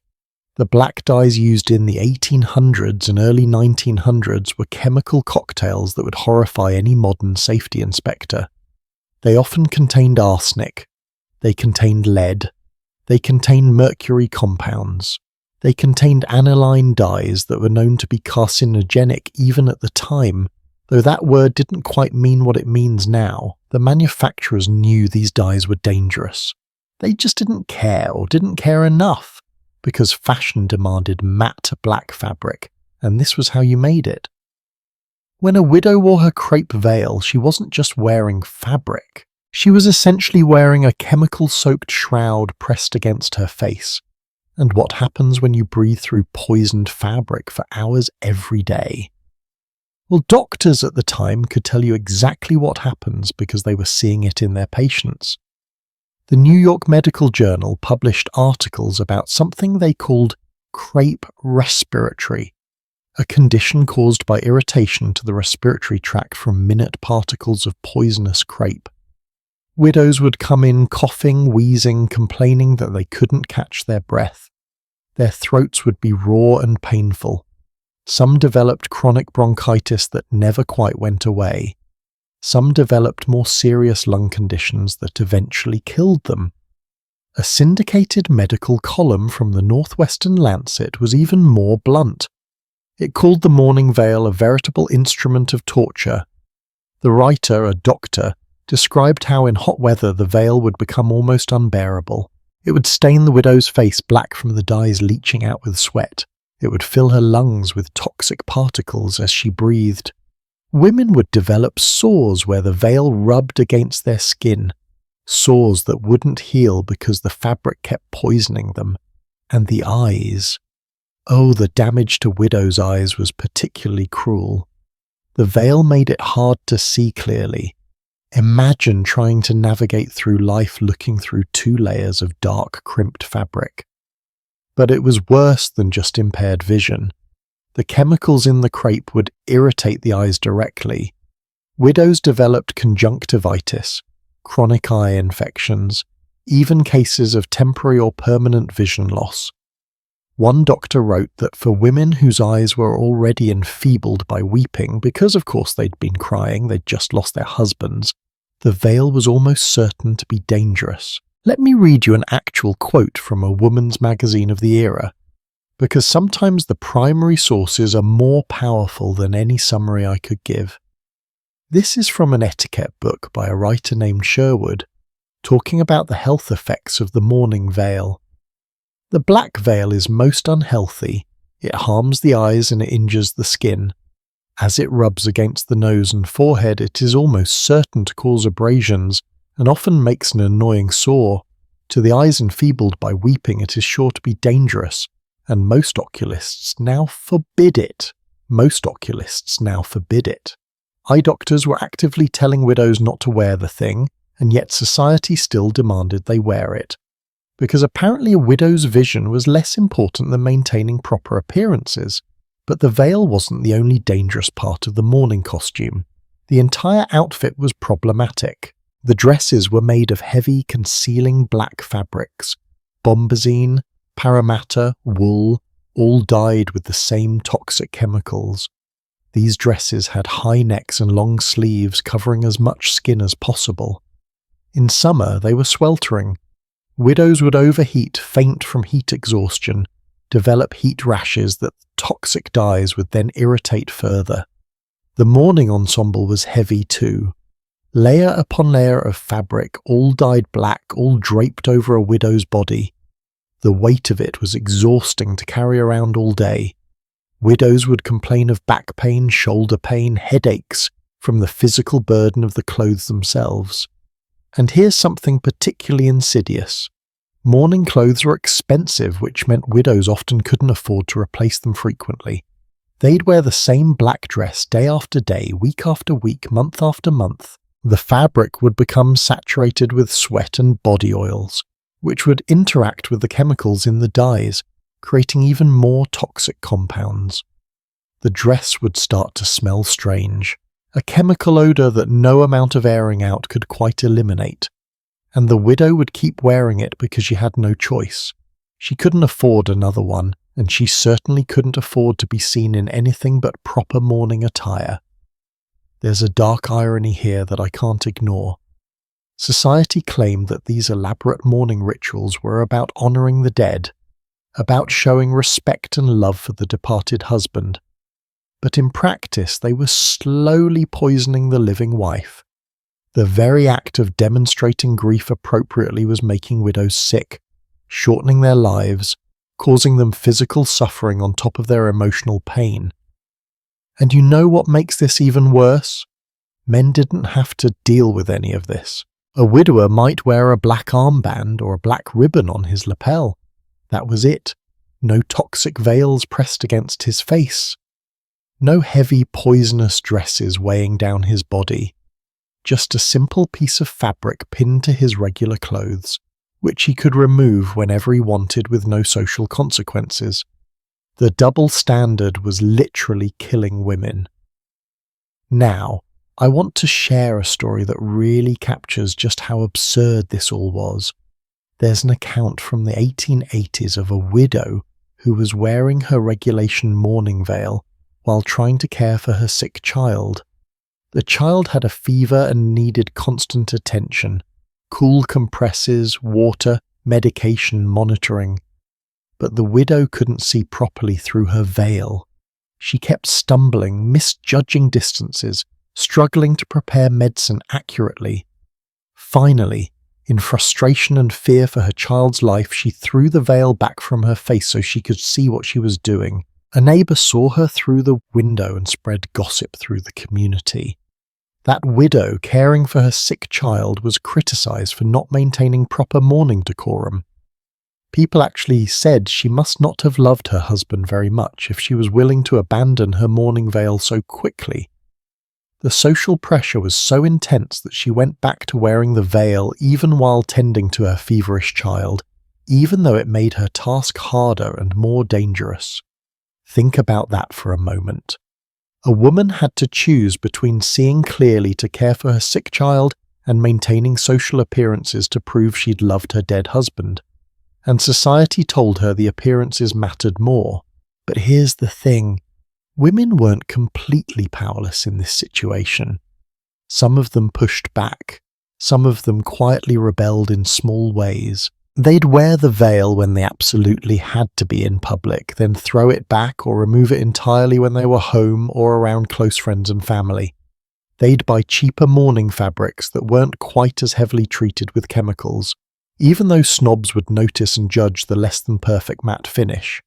They'd cut corners on the mourning wardrobe, making do with fewer pieces, wearing them longer between cleanings even though that had its own health consequences.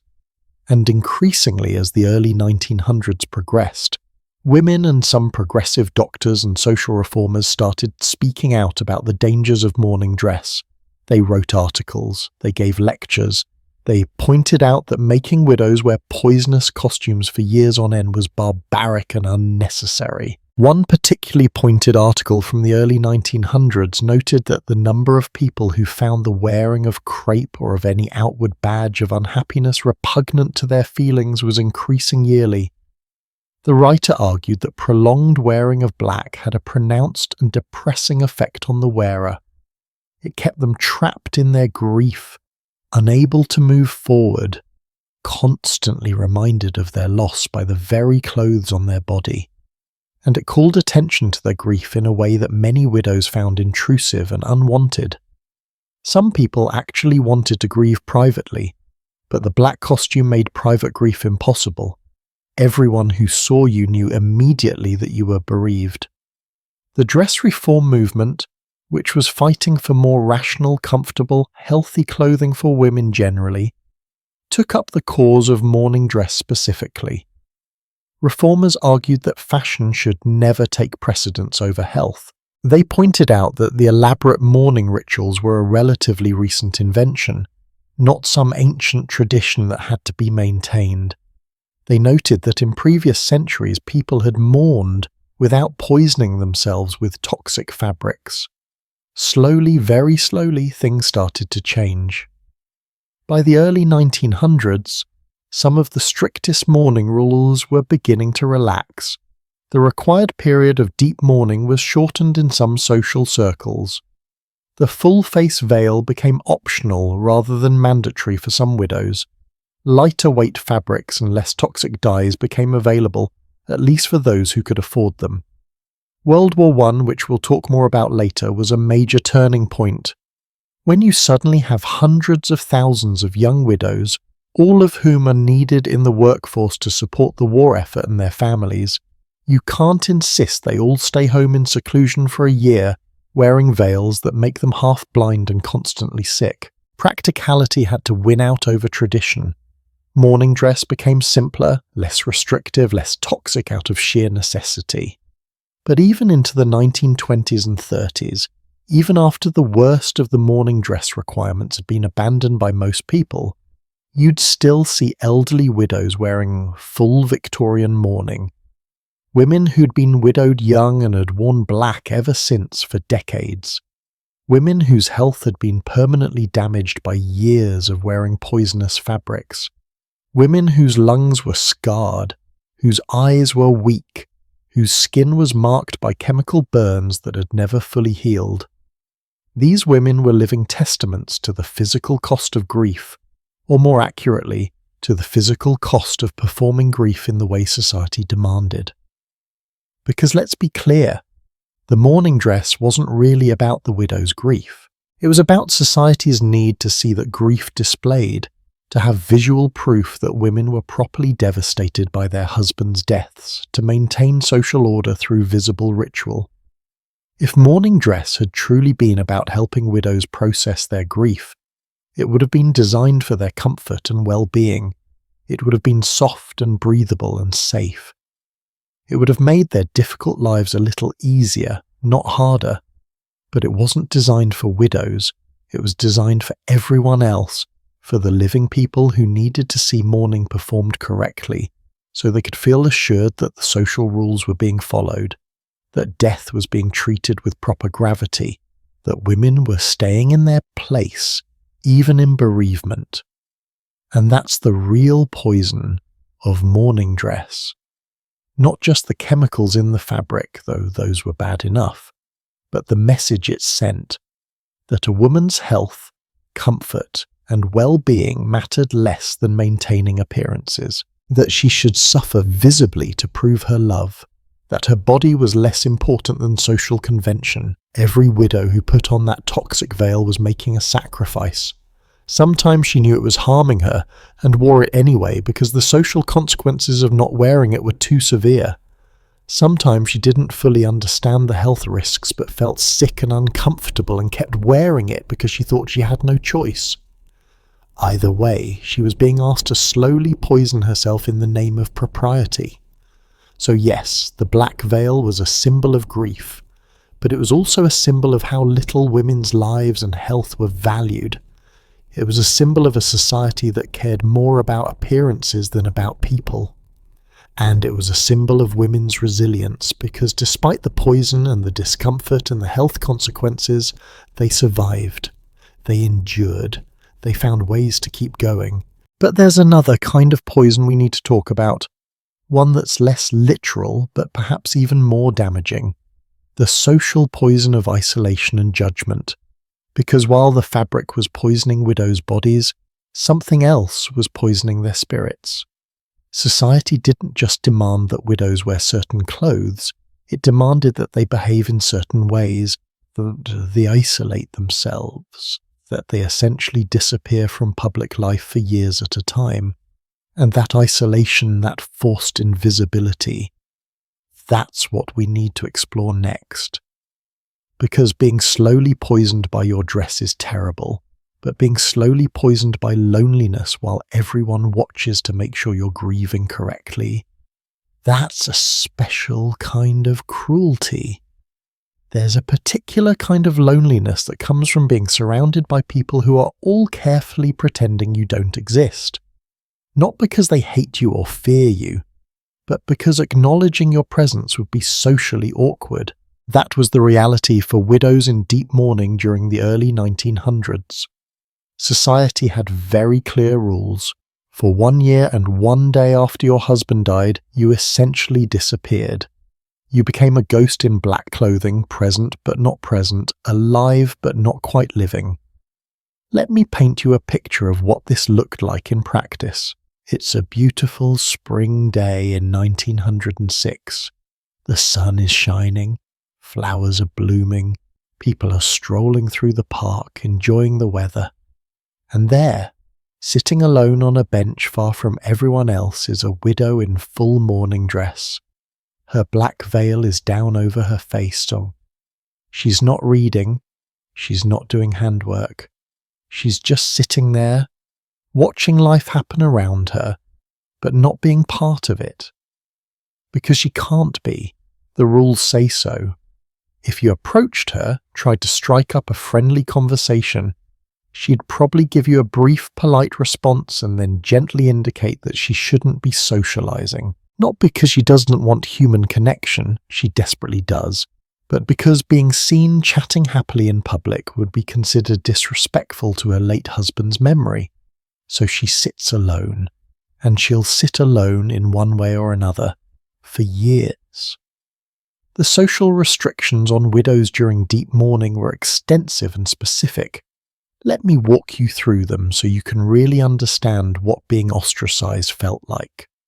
First, no social gatherings.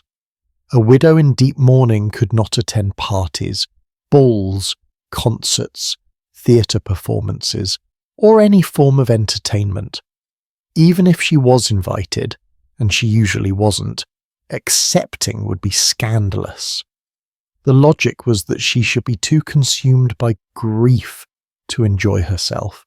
If she was seen smiling, laughing, having any moment of pleasure, people would question whether she'd really loved her husband. And that question, that social judgment, could follow her for the rest of her life. Second, limited visiting. A widow could receive visits from close family members and very dear friends, but casual socializing was forbidden. She couldn't host tea parties or dinner gatherings. She couldn't drop in on neighbors for a friendly chat. She was expected to stay home, in her house, essentially in a self-imposed prison of grief. Going out was only acceptable for absolutely necessary errands, tending church, or visiting the cemetery. That was it. Third, no public visibility.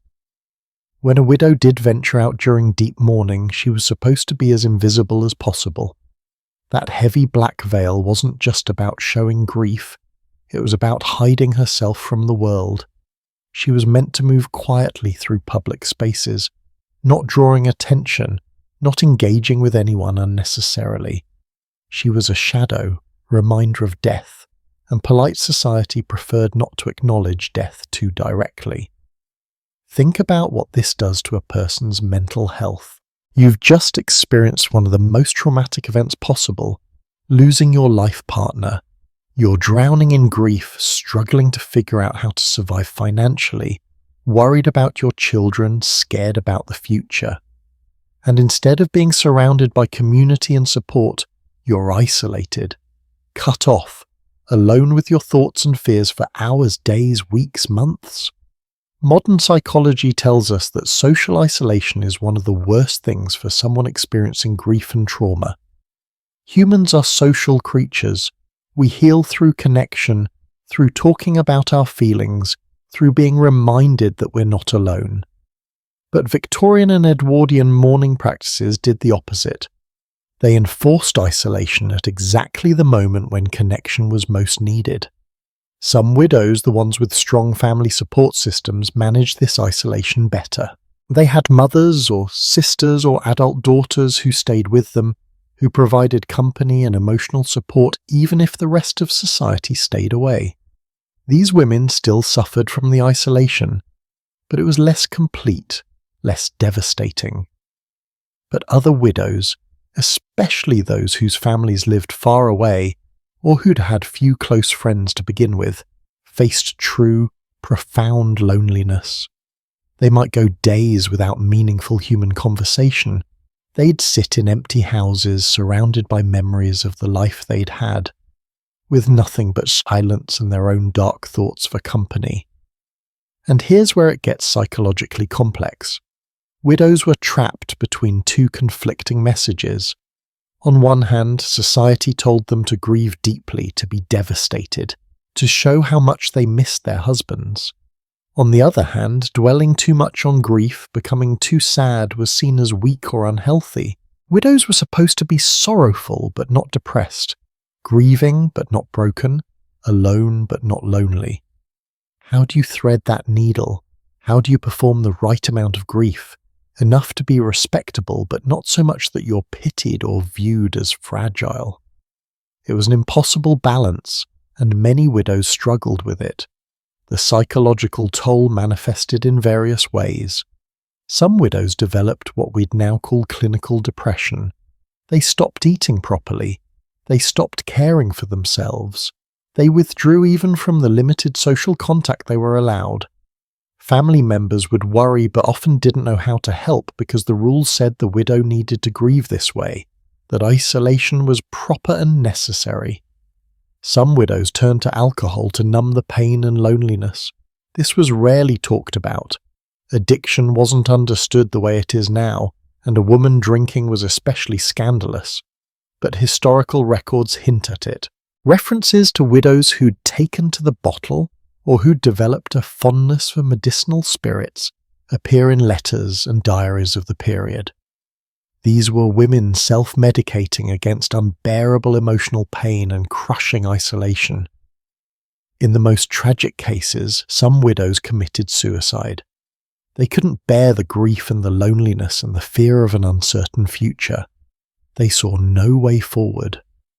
Historical death records show that suicide rates among recent widows were higher than among the general female population, though exact statistics are hard to come by because many suicides were probably recorded as accidents or natural deaths to avoid the stigma and religious consequences. But most widows didn't break. They endured. They found ways to cope with the isolation even when it felt unbearable. How? Well, some threw themselves into necessary work as a distraction, If you're spending 12 hours a day sewing or doing laundry or managing a business, you have less time to dwell on your loneliness. Work became both economic necessity and psychological survival strategy. Some widows found solace in religion. They'd spend hours in prayer or reading scripture, finding comfort in the belief that they'd be reunited with their husbands in heaven. Churches were one of the few places where widows were not only allowed but expected to go, so religious services became an important source of human contact and community, however limited. And some widows formed tight bonds with each other. If you couldn't socialize with happily married women who didn't understand your situation, you could at least talk with other widows who did. These friendships, forged in shared grief and isolation, could be intensely meaningful. Widows would visit each other, write letters to each other, support each other in ways that the broader society wouldn't or couldn't. Now here's something that might surprise you. While widows in deep mourning were being isolated and hidden away, they were also being watched constantly. Every move they made was scrutinized. People observed how they dressed, how they behaved, how long they mourned, whether they seemed appropriately sent. Gossip about widows was common and could be vicious. If a widow was seen smiling too soon after her husband's death, someone would comment on it. If she dressed in anything less than perfect mourning attire, people would notice and judge. If she was spotted having a conversation with an unmarried man, even an innocent, necessary conversation, tongues would wag. Speculation about whether she'd been a good wife, whether she was looking for a new husband too eagerly, whether she was managing her grief properly, all of this circulated through communities like wildfire. There's an account I came across from a small town in New England where a widow was basically driven out of her community because she was seen laughing at something her young son said, maybe 6 months after her husband died. The child had done something funny, as children do, and she laughed. For a moment, she forgot her grief and just enjoyed her child's innocence. But neighbours saw her. They spread the word that she was over her mourning already, that she clearly hadn't loved her husband much. The judgment became so intense that she eventually moved to another town to escape it. Think about that. A moment of joy with her child, something that should have been welcomed as a sign of healing, instead became evidence of her supposed moral failure. That's how oppressive the social surveillance of widows was. Now, not all widows experienced ostracism in exactly the same way. Class made a difference here too, as it did with everything else we've discussed. Wealthy upper-class widows had the social standing to bend the rules slightly, without facing severe consequences. If a prominent widow attended a quiet family dinner during her mourning period, people might talk, but it wouldn't ruin her reputation entirely. She had the buffer of her social position, her family's influence, her wealth. The rules still applied to her, but they had a bit more flexibility. Middle-class widows had to be more careful. They had reputations to protect, but less social capital to protect them with. Stepping out of line could mean serious social consequences, being excluded from society permanently, damaging their children's prospects, losing respectability that was crucial for economic survival. Working class and poor widows faced a different kind of ostracism. They couldn't afford to isolate themselves completely because they had to work, had to be out in public, had to interact with customers or employers or clients. So they got judged for not mourning properly while simultaneously being pitied for their poverty. They couldn't win.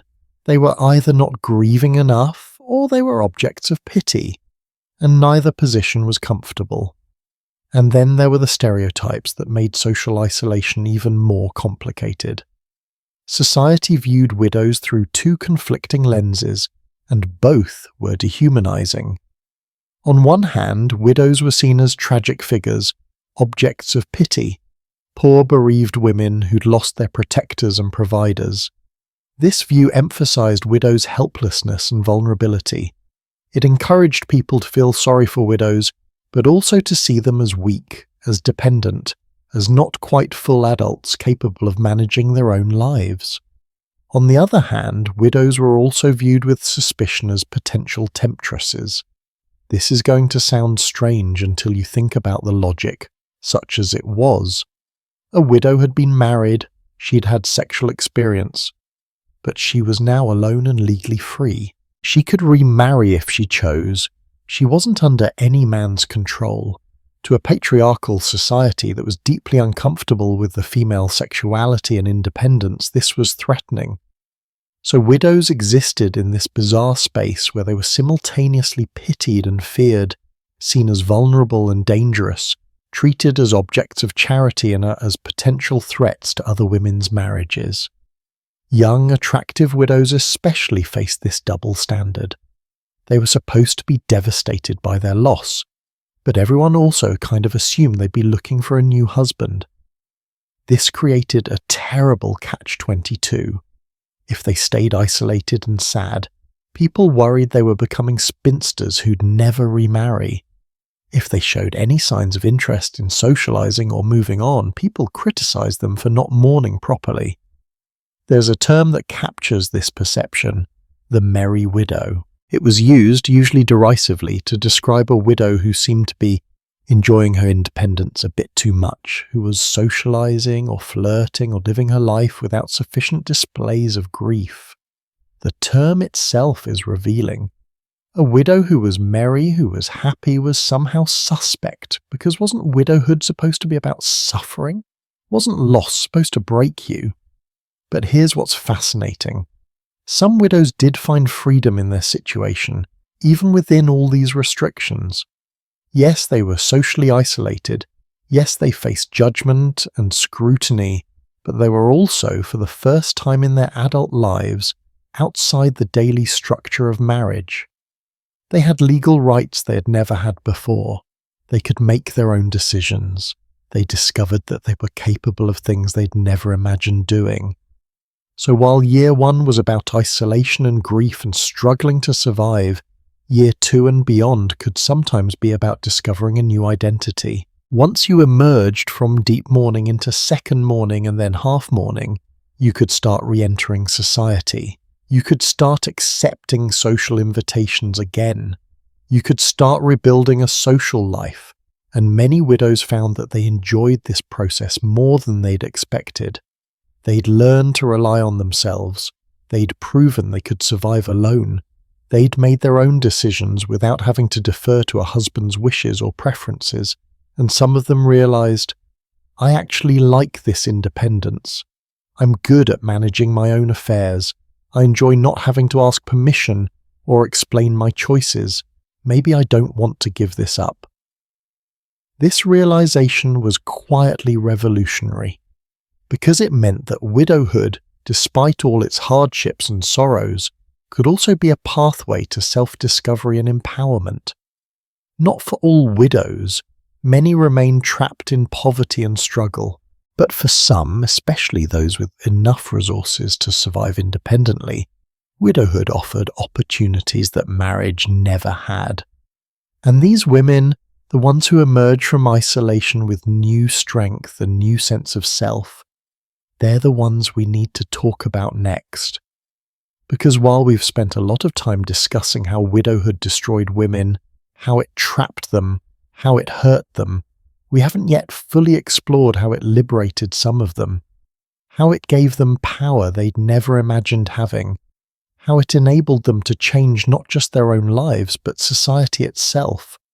The women in black weren't always victims, sometimes they were revolutionaries, and that's the story that's been waiting just beneath the surface all along. What if I told you that some of the most powerful political movements of the early 20th century were led by women in mourning dress?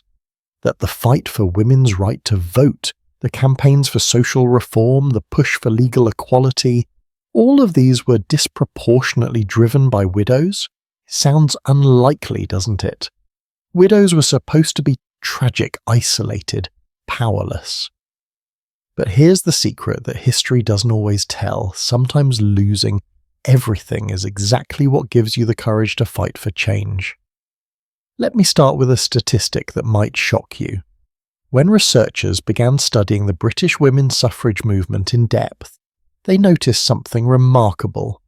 All three leaders of the major suffrage organisations were widows, all three. Was that a coincidence? Or was there something about widowhood? Something about that unique combination of legal rights, social respectability, and freedom from daily marital obligations that enabled these women to become activists and revolutionaries? The answer, I think, is that it wasn't a coincidence at all. Widowhood created a perfect storm of circumstances that could transform certain women into forces of social change. Let me show you how. First, think about what we've established. A widow had legal rights that married women didn't have. She could own property, sign contracts, control money, make decisions without her husband's permission. She was, legally speaking, a full person in a way married women weren't. That's the foundation. Second, she had social respectability. She wasn't a spinster, unmarried and therefore suspect. She'd been a wife, she'd fulfilled her expected role. She had the credibility that came from having been married, but she also had the freedom that came from no longer being married. Society couldn't dismiss her as easily as it could dismiss unmarried women activists. Third, and this is crucial, she was freed from many of the daily demands of marriage. She didn't have to manage a household according to her husband's preferences. She didn't have to defer to his schedule, his priorities, his wishes. Her time was her own to use as she saw fit. And if she had independent income, if she wasn't struggling just to survive, she had the resources to dedicate to causes she believed in. Now, not every widow became an activist, obviously. Most were too busy surviving to think about political movements. But for those widows who had the resources and the inclination, widowhood opened doors that had been closed to them as wives. Let me introduce you to some of these remarkable women, because their stories deserve to be better known. Maggie Wintringham became the first English-born woman to serve as a Member of Parliament in 1921. How did she get there? Her husband, Tom Wintringham, was the serving member for Louth. He died unexpectedly in the Palace of Westminster itself, and Maggie, who'd been his political partner though never officially in politics, stepped into his role. But here's what makes her story interesting. She didn't just keep the seat warm, she didn't just vote the way her late husband would have voted. Maggie became a force in her own right. She fought for equal guardianship of children. Remember that issue we discussed earlier, how widows lost custody if they remarried? Maggie worked to change that law. She campaigned to reduce the voting age for women from 30 to 21, ensuring that younger women had the same political rights as younger men. She pushed for women to be allowed to sit in the House of Lords. She fought to make state education scholarships available to girls as well as boys. Maggie was in Parliament for only 3 years before losing her seat in an election. But in those 3 years, she made a lasting impact on women's rights in Britain. And she did it while wearing widow's mourning, at least initially. The black dress became her armour, her credential, her reminder to everyone that she'd earned her place through loss and love. Across the Atlantic, a similar pattern was playing out in American politics. Before 1976, 73% of women who served as United States senators were widows when they gained their seats. 73%. That's not a coincidence or an anomaly. That's a pattern. That tells us something fundamental about how women accessed political power in the early and mid-20th century. Most of these women initially took over their late husbands' seats. It was called widow's succession. The thinking was that the widow could be trusted to continue her husband's work, to represent his constituents the way he would have. It was meant to be temporary, respectful, safe. The widow was supposed to finish out the term and then step aside for a man to take over. But something interesting happened. Many of these widows discovered they were good at politics. They discovered they enjoyed it. They discovered they had their own ideas and their own vision, not just their husband's legacy to uphold, and they fought to stay. Hattie Wyatt Caraway is perhaps the most famous example. She took over her husband's Senate seat in Arkansas in 1931 after he died. Everyone expected her to serve quietly for the remaining year of his term and then go home. Instead, Hattie ran for election in her own right in 1932, and she won. She became the first woman elected to the United States Senate not through widow's succession, but through her own campaign, her own appeal to voters. Hattie went on to become the first woman to chair a Senate committee, the first woman to preside officially over the Senate. She served for 14 years total, longer than many male senators, and she did it her way, quietly effective, voting her conscience, proving that women belonged in the highest levels of government. Now, I want to read you something Hattie wrote in a letter at the time she took over her husband's seat, because it captures this tension between honouring the past and claiming the future. She described herself as fulfilling her husband's legacy, doing what he would have wanted, but there's also a sense in her words that she was becoming her own woman, that widowhood was giving her an identity separate from wife. This pattern, widow takes over husband's role, then discovers her own power and purpose, played out again and again. 50% of women who sat in the House of Representatives before 1976 were widows when they first took office. Widowhood was the side door through which women entered the rooms where power lived. It wasn't fair, it wasn't right that women needed their husbands to die before they could hold political office. But it was reality, and some widows used that reality to break barriers that might otherwise have remained intact for decades longer. Politics wasn't the only arena where widows wielded unexpected power. Business was another. We talked earlier about Eliza Tinsley, who grew her late husband's small nail manufacturing business into an industrial empire. But she wasn't unique. Historical records show numerous widows who not only maintained their late husband's businesses, but expanded them, made them more profitable, proved that women could be just as capable as men, sometimes more capable, in commerce and industry. These women faced tremendous skepticism. Customers, suppliers, employees, everyone doubted whether a woman could run a business successfully. But the widows who succeeded did so not despite being women, but sometimes because of skills they'd developed as women. They understood detail-oriented work from years of household management. They understood people and relationships from years of social and family navigation. They understood thrift and resource management from years of making household budgets stretch. These skills, dismissed as merely domestic when performed in a home, turned out to be incredibly valuable when applied to business. And then there's philanthropy and social reform. Wealthy widows in the 19th and early 20th centuries became some of the most important philanthropists and activists of their era. They funded schools, hospitals, libraries, orphanages. They supported women's education, workers' rights, public health initiatives. They used the wealth they'd inherited to try to make the world better. Why were widows so prominent in philanthropy? Partly because they controlled their own money in a way married women didn't. If a married woman wanted to make a large donation or fund a project, she'd need her husband's permission. But a widow could write the check herself. She had agency and resources combined, a rare and powerful combination for women of that era. But it was more than just having money to give away. Many widows felt a sense of purpose in using their resources to help others, especially other widows and orphans. They knew firsthand how difficult life could be without a husband, how easily women and children could slip into poverty. Their philanthropy was born from empathy and experience, not just abstract charity. Here's something beautiful that emerged from all this. Widows helping widows, informal and formal networks of mutual support. Wealthy widows funding organizations that helped poor widows. Widows employing other widows in their businesses, giving them opportunities other employers wouldn't. Widows mentoring other widows through the challenges of managing estates, running businesses, navigating legal systems.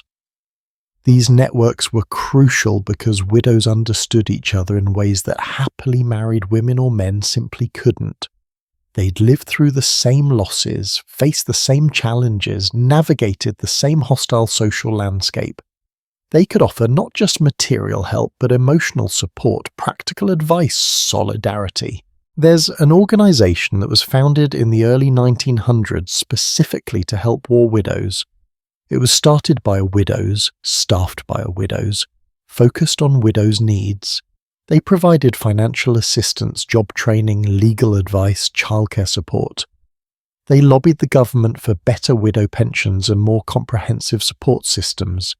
They created community spaces where widows could gather, share resources, not feel so alone. This organization existed because widows knew what other widows needed and took action to provide it. Now, I want to be clear about something.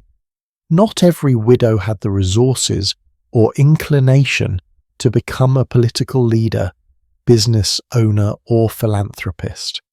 The vast majority of widows were just trying to survive day to day. They weren't changing the world. They were putting food on the table. And that's okay. That's important too. Survival is revolutionary in its own way when the system is designed to make you fail. But the widows who did rise to prominence, who did use their unexpected power and freedom to create change, they deserve recognition.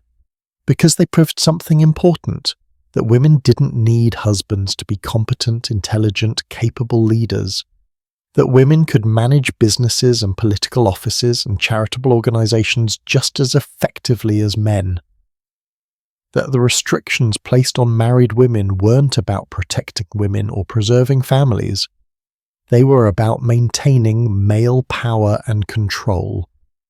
Every widow who succeeded in business was evidence against the idea that women couldn't handle commerce.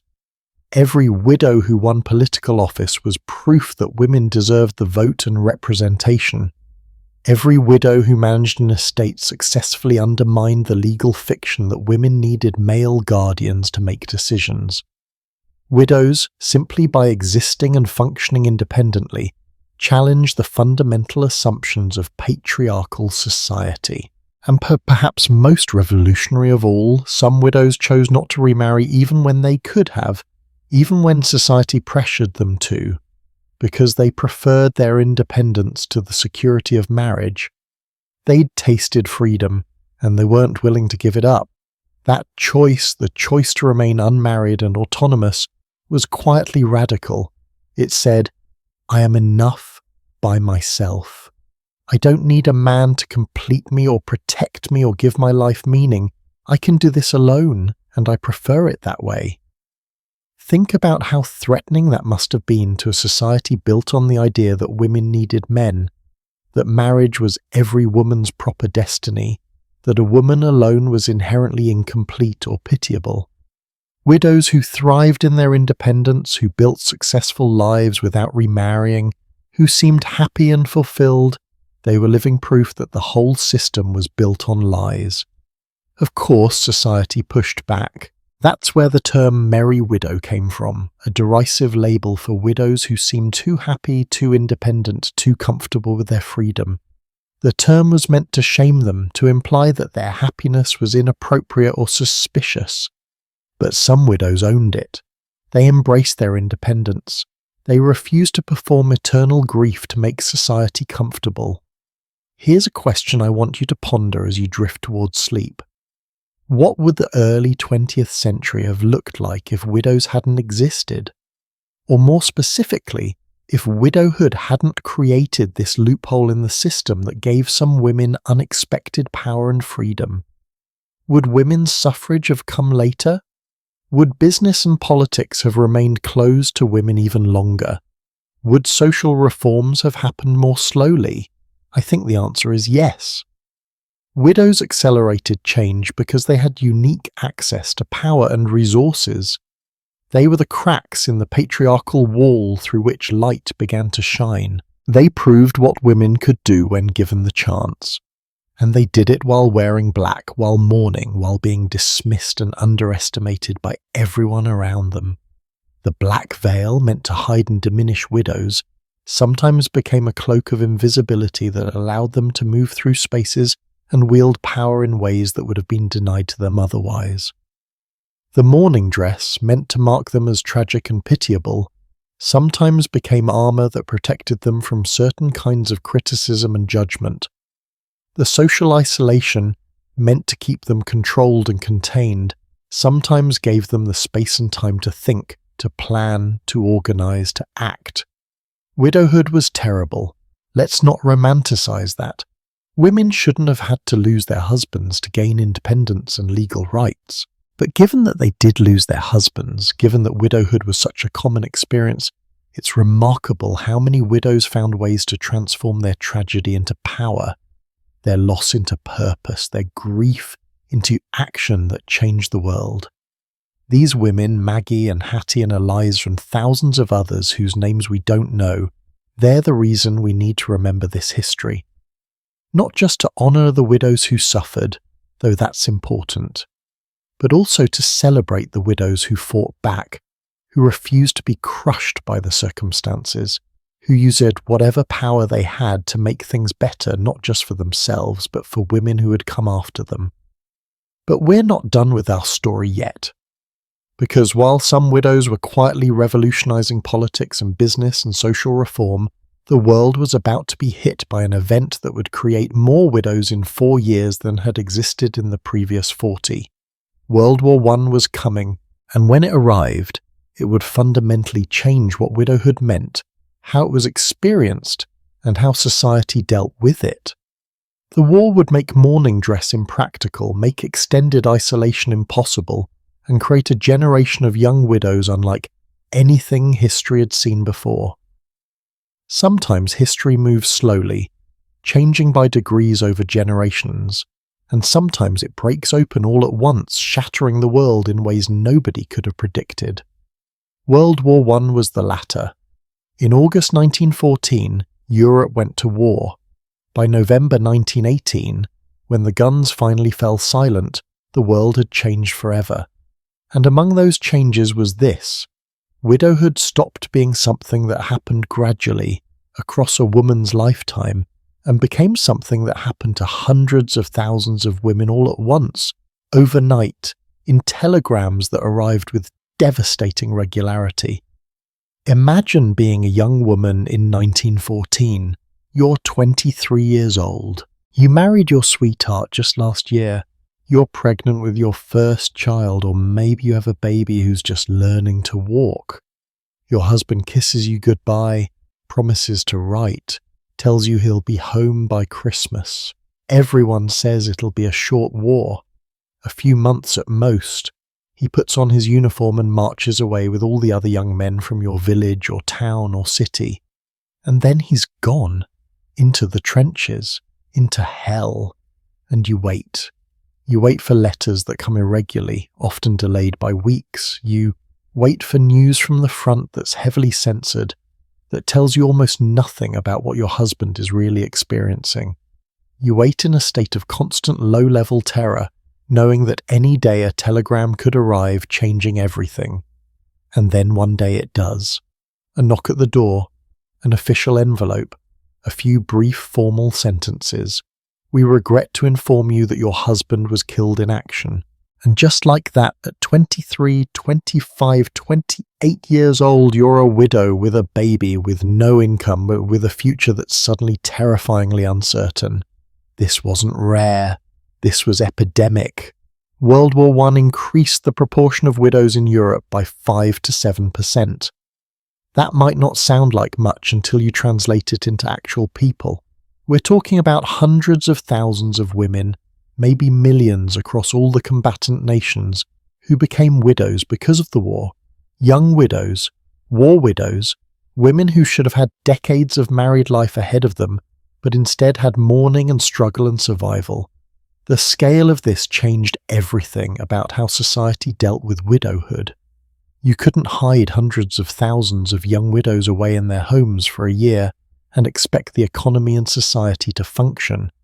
You couldn't maintain elaborate mourning rituals when there were too many women mourning to count.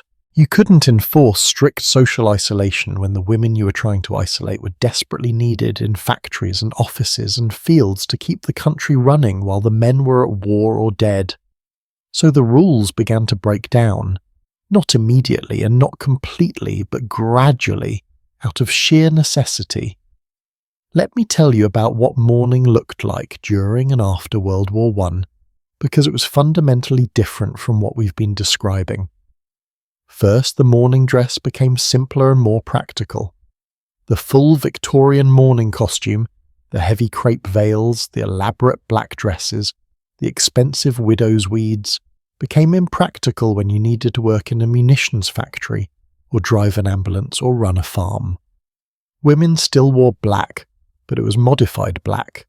Simpler cuts, lighter fabrics, veils that could be thrown back or removed entirely when they interfered with work.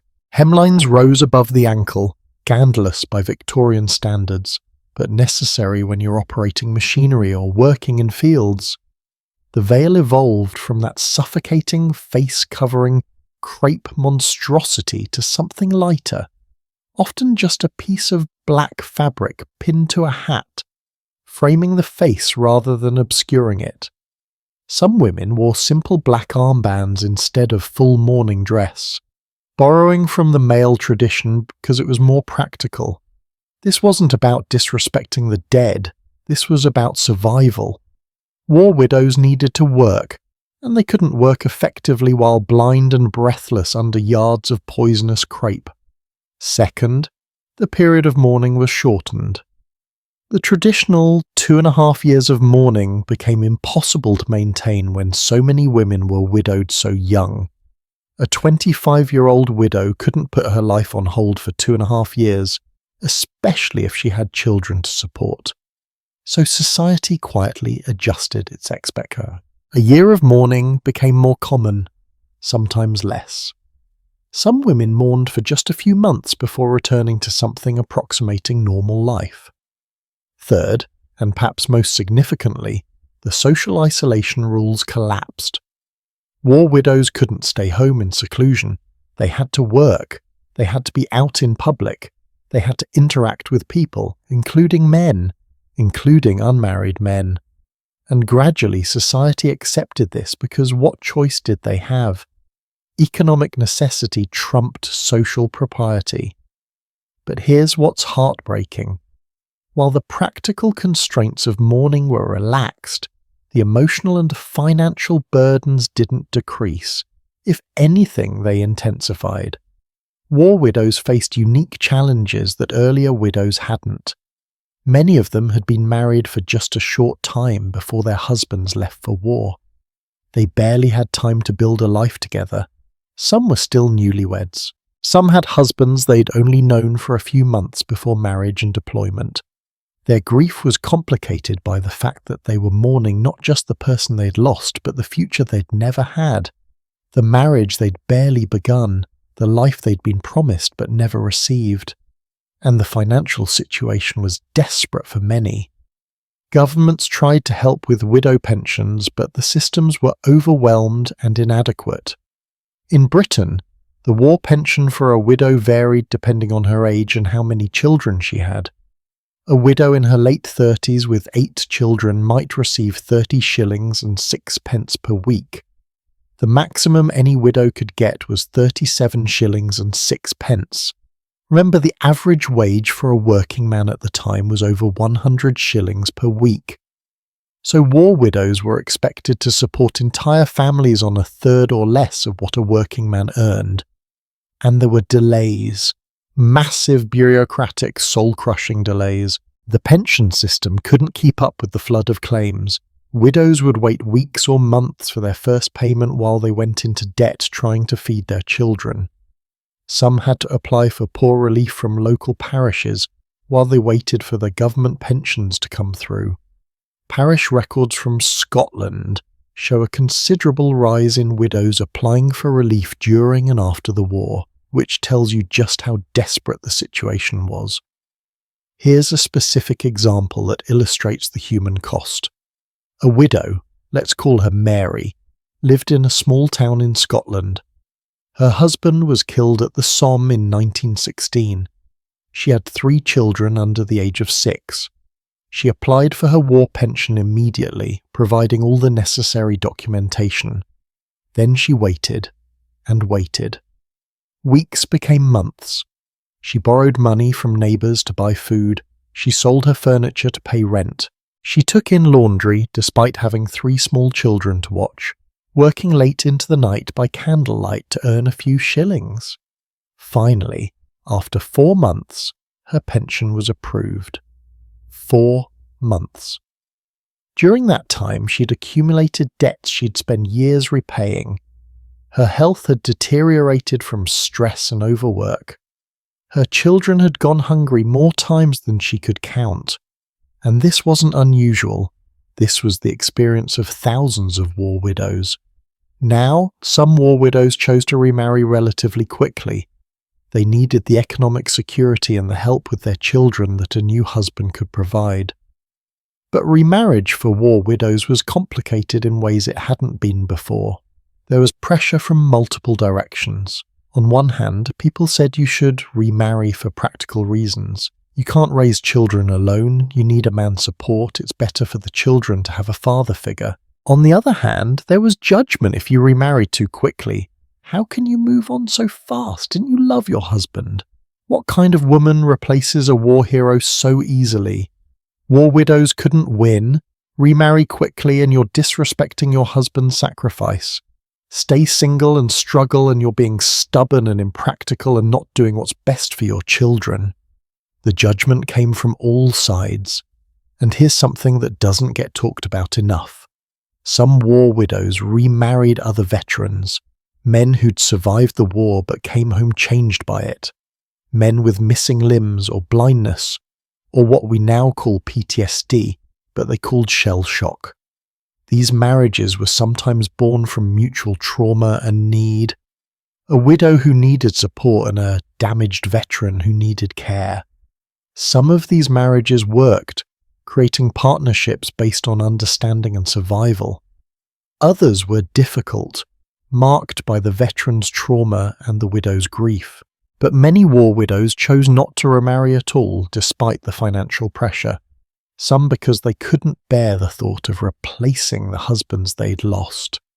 Some because they'd learned they could survive alone and preferred independence to another marriage. Some because the pool of eligible men their age had been decimated by the war, and the men who remained were either too young or too old or already married. This created what demographers call a marriage squeeze. More women than men in the marriageable age range, which meant many women would never have the opportunity to marry or remarry even if they wanted to. An entire generation of women faced the prospect of lifelong singlehood not by choice, but because the war had killed so many potential husbands. The war also changed public attitudes toward widows in some interesting ways. Before the war, widows were often seen with a mixture of pity and suspicion. After the war widows specifically were viewed with more respect and sympathy. They were seen as having sacrificed for the nation, having lost their husbands in service of their country. This gave them a certain moral authority and social standing that earlier widows hadn't had. War widows became symbols of sacrifice and loss. They marched in memorial parades. They laid wreaths at monuments. They were photographed for newspapers, representing the home front's contribution to the war effort. Their grief was public and national in a way that earlier private widowhood had never been. But that public recognition came with its own burdens. War widows were expected to grieve nobly, to bear their losses with dignity, to raise their children to honour their father's sacrifice. They were supposed to be living monuments to the fallen, which meant their grief was never entirely their own. It belonged to the nation, to the narrative of heroic sacrifice and glorious purpose. Some war widows chafed against this. They didn't want to be symbols. They didn't want to perform grief for public consumption. They just wanted to mourn their husbands and raise their children and maybe, eventually, find some measure of happiness again. But escaping the role of war widow was difficult when society needed them to play it. There were also practical programs and organizations created specifically to help war widows. Countries recognized that they had a responsibility to the women whose husbands had died in service. Britain passed laws guaranteeing war pensions. The United States created the War Risk Insurance Act of 1917, which provided monthly payments to widows and allowed soldiers to take out life insurance payable to their families. These were the first comprehensive government programs to support widows, and they set precedents that would eventually lead to broader social safety nets. Charitable organizations sprang up to help war widows, groups that provided job training, childcare, housing assistance, legal advice. Some were run by war widows themselves, women helping women through shared experience. These organizations did important work, but they also couldn't fully address the scale of the need. There were just too many widows, too much loss, too much need for any organization to fully meet it. And here's something that might surprise you. The war created opportunities for some widows, even as it created tremendous hardship. The war economy needed workers, and women filled roles that had previously been closed to them. War widows worked in munitions factories, in offices, in transportation, in agriculture. They proved they could do jobs that people had insisted only men could do. And when the war ended, while many women were pushed out of those jobs to make room for returning veterans, the precedent had been set. Women had worked in these roles. They'd been capable and reliable. The old argument that women couldn't handle certain types of work had been thoroughly debunked. Some war widows used their wartime experience to build careers afterward. They'd learned skills, made connections, proven their capabilities. They became teachers, nurses, office workers, shop owners. The war had forced them into the workforce, but some discovered they actually enjoyed the independence and purpose that work provided. There's another legacy of World War I that's important to mention. The war fundamentally changed how society thought about supporting widows and children. Before the war, widows were largely left to fend for themselves or rely on charity. After the war, the idea that governments had a responsibility to support widows, at least war widows, became accepted. This eventually led to broader widow pensions and social support systems. In Britain, the Widows, Orphans and Old Age Contributory Pensions Act of 1925 extended pension rights to all widows, not just war widows. This was revolutionary. For the first time, widowhood didn't automatically mean poverty. Women had a guaranteed minimum income, modest though it was, that they could count on. The war had created political will for social support that decades of peacetime advocacy had failed to achieve. So World War I changed widowhood in fundamental ways. It made mourning more practical and less elaborate. It created government support systems. It pushed widows into the workforce and proved they could work. It changed public perception of widows from objects of pity to symbols of sacrifice. It created communities of widows who supported each other through shared loss. But all of these changes came at an enormous cost. Hundreds of thousands of women lost the men they loved. Children grew up without fathers. Years were rewritten in an instant. The war created opportunities and precedents, yes, but it did so through unimaginable trauma and loss. As we move towards the end of our journey through the world of widows in the early 1900s, we need to talk about what came after the war. How did society continue to evolve in its treatment of widows? How did the mourning customs that had defined widowhood for so long finally begin to fade away? What did it take for women to finally be freed from the burden of the black veil? That's where we're heading next, into the slow revolution that transformed mourning from a rigid, dangerous ritual into something more personal, more practical, and ultimately more human. Revolutions don't always announce themselves with gunfire and manifestos. Sometimes they arrive quietly, in small rebellions that accumulate over years, until one day you look around and realize the world has fundamentally changed. That's what happened to mourning customs in the 1900s and 1920s.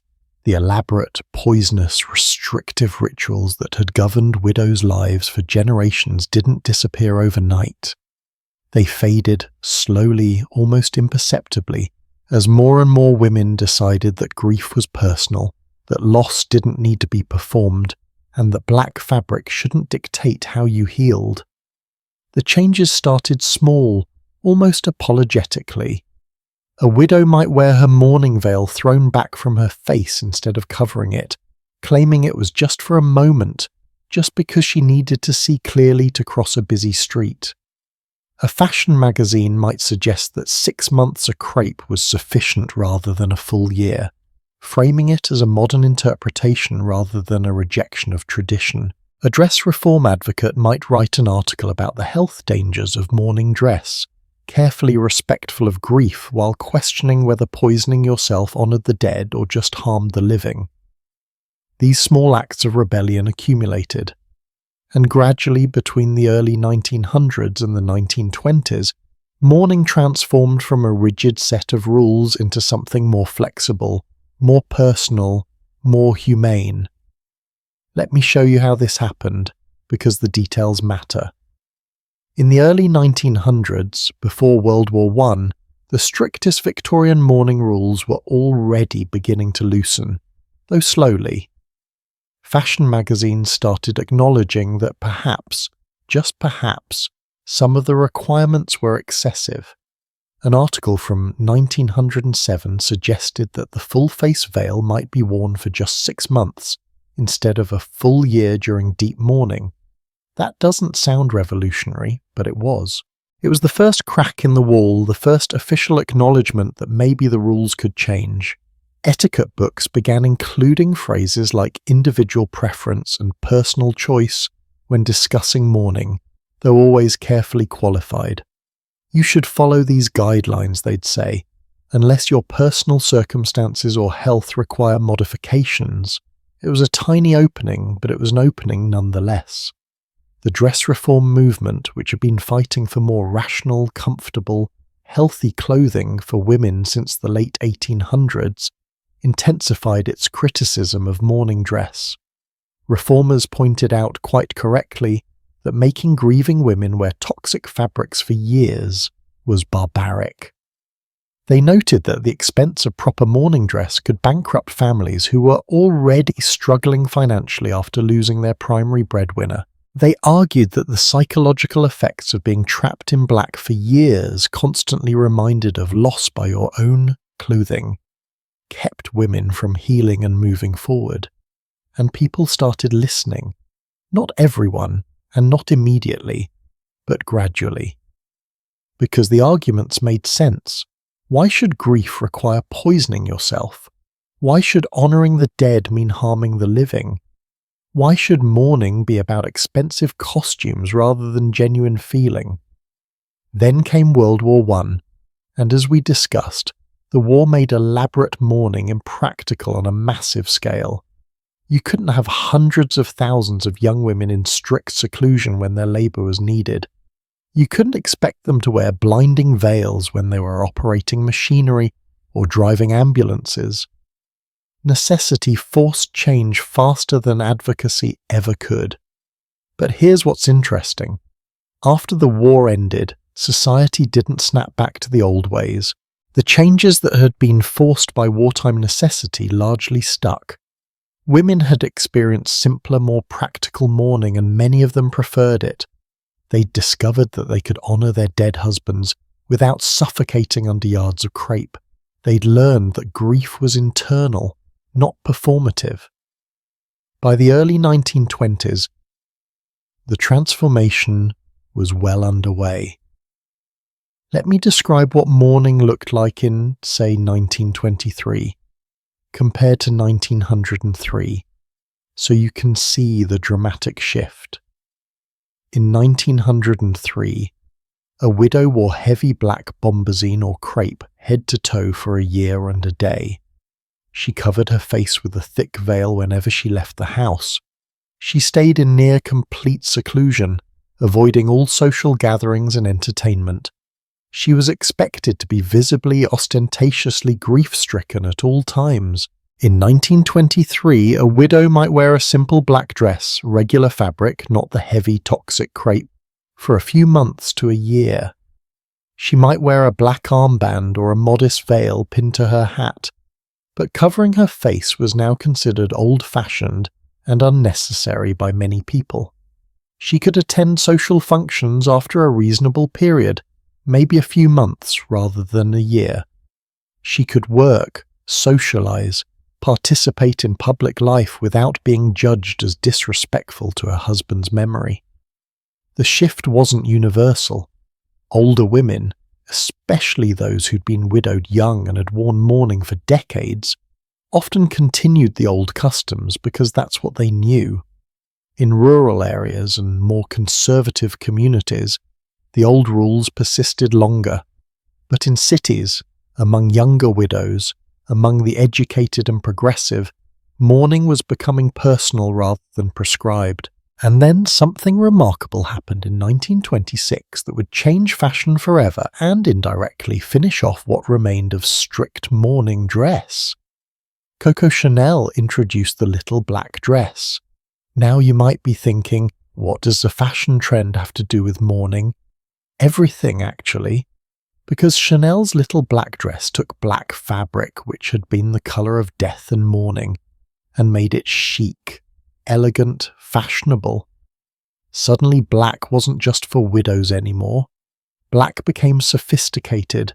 Black became stylish. Black became a choice, not a burden.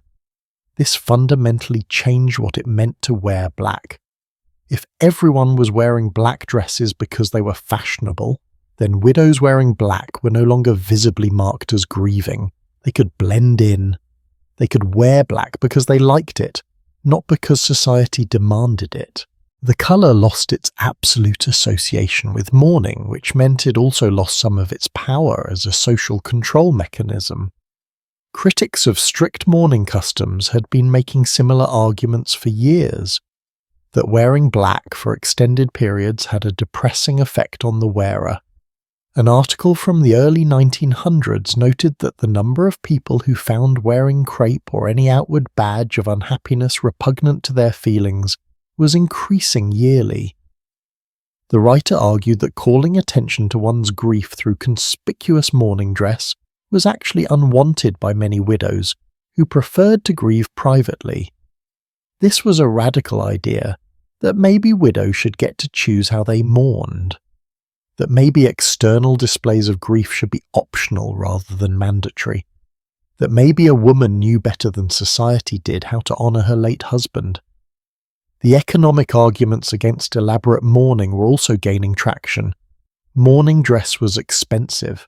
A complete widow's wardrobe, dresses, veils, gloves, bonnets, all in the proper fabrics and styles, could cost more than many families earned in months. For working class and poor widows, the expense was crushing.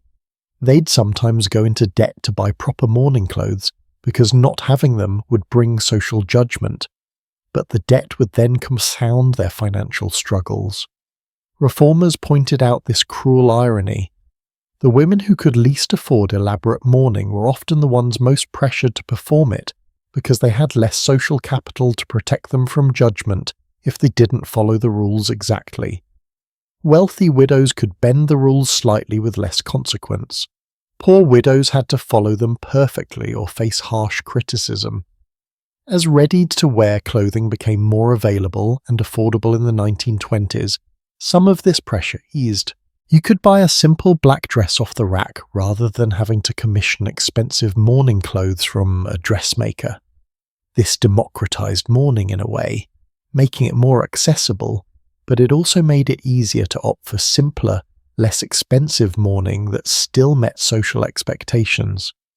Health arguments continued to be powerful as well.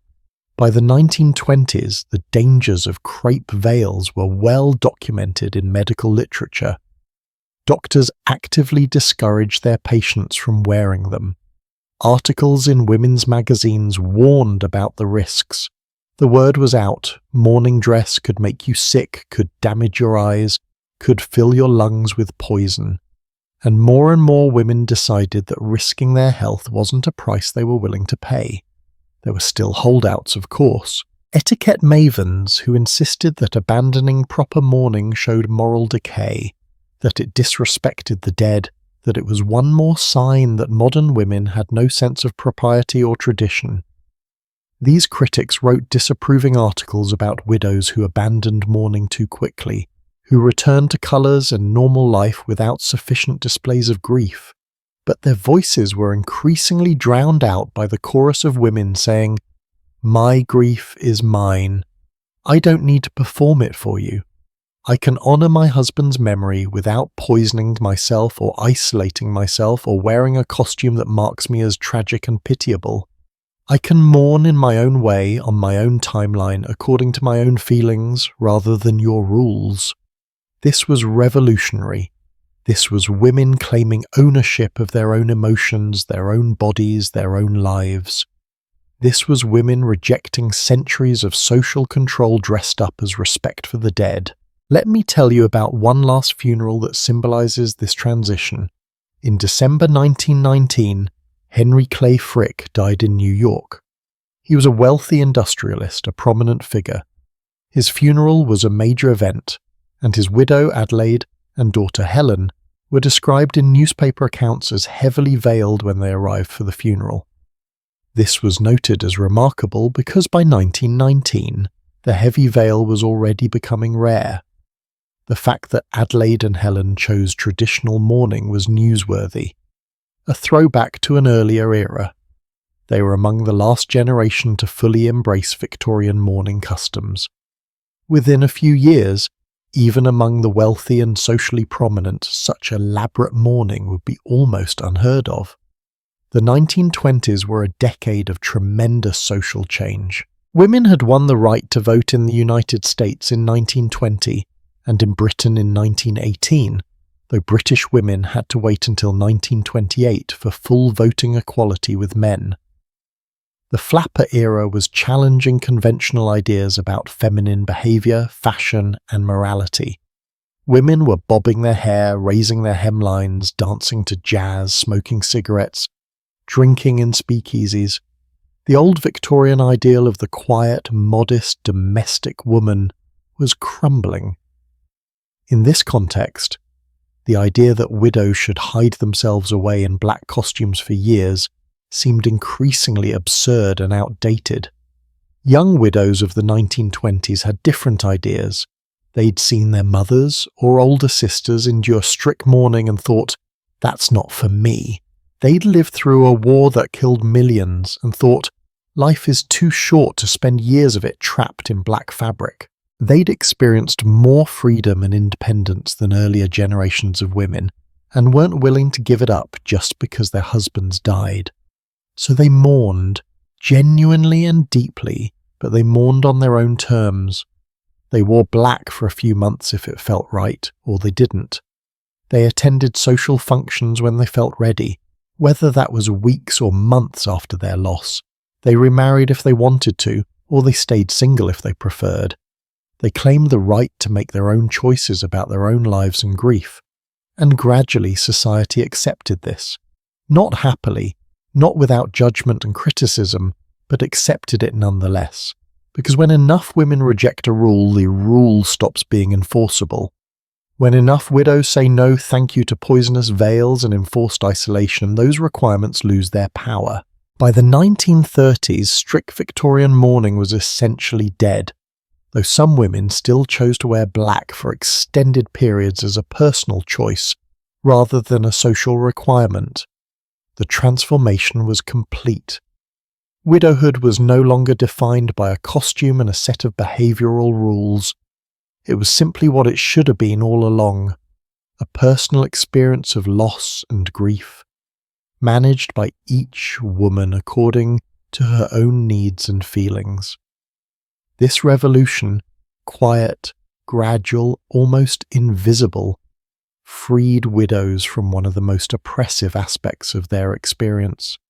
It didn't solve poverty or loneliness, or the challenge of raising children alone, but it gave widows back ownership of their grief and their bodies and their choices, and that mattered enormously. So what can we learn from this slow revolution? What does it teach us about social change and women's autonomy and the power of accumulated small rebellions?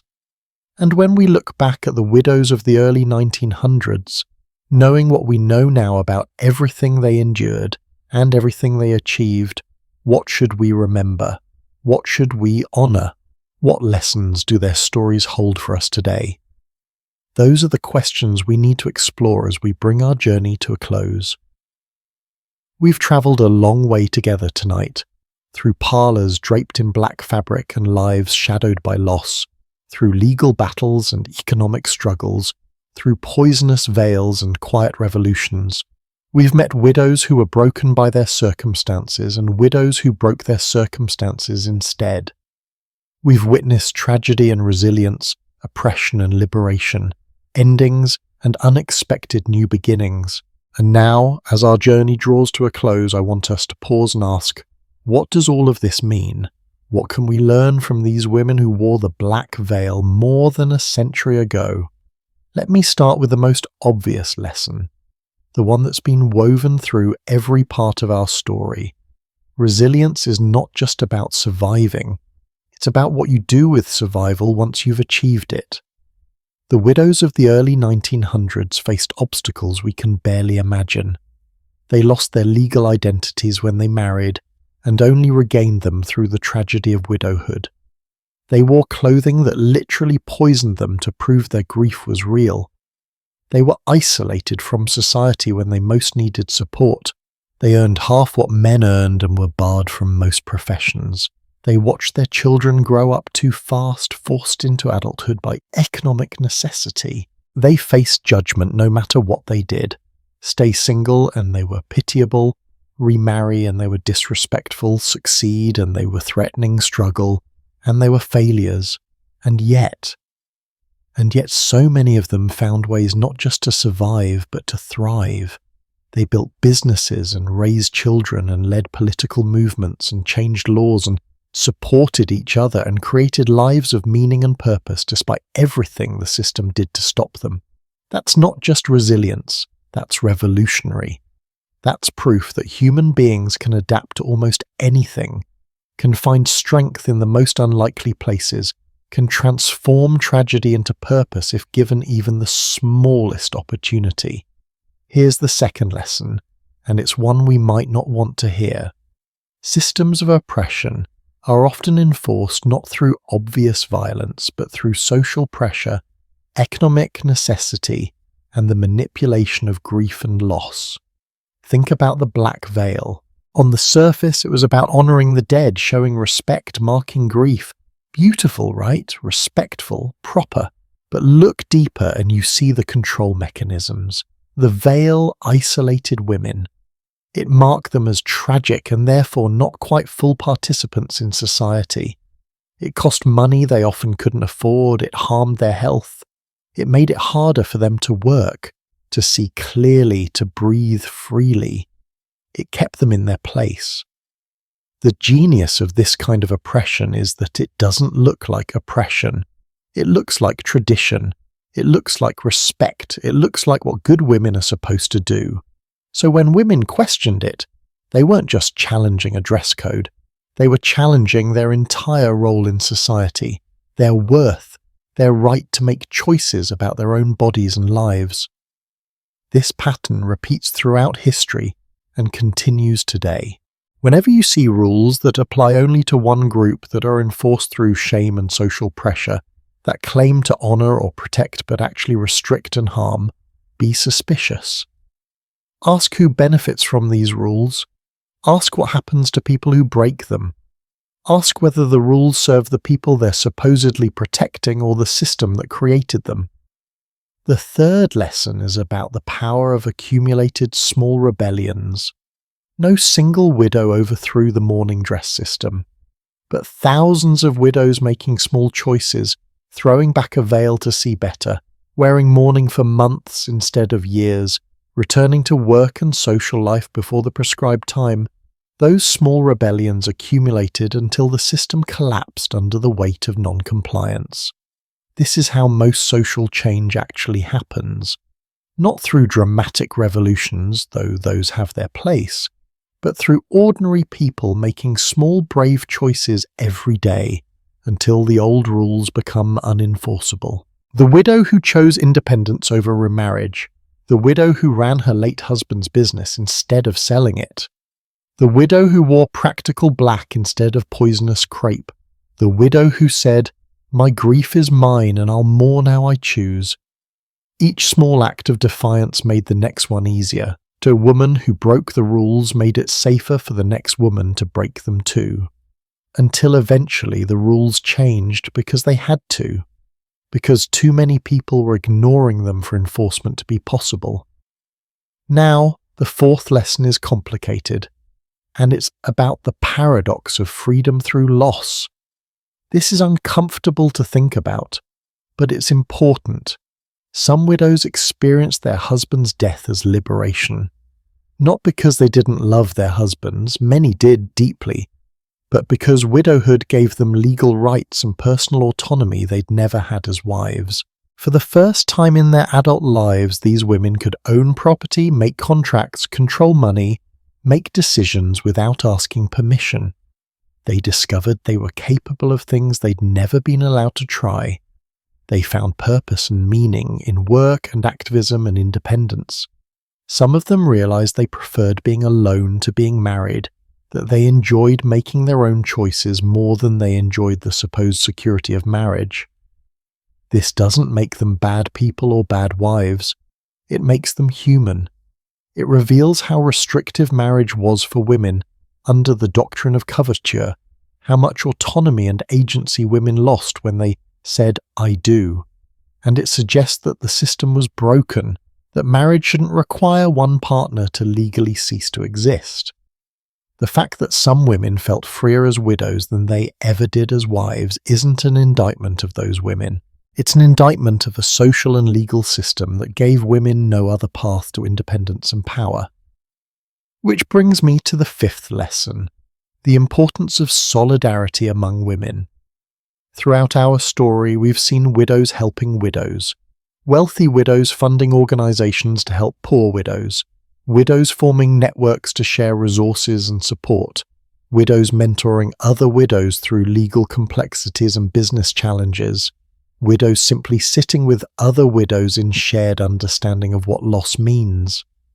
This solidarity was crucial to survival for many widows, because while the system was designed to isolate them, to keep them separate, and therefore controllable, widows found each other anyway. They created community in the spaces between the rules.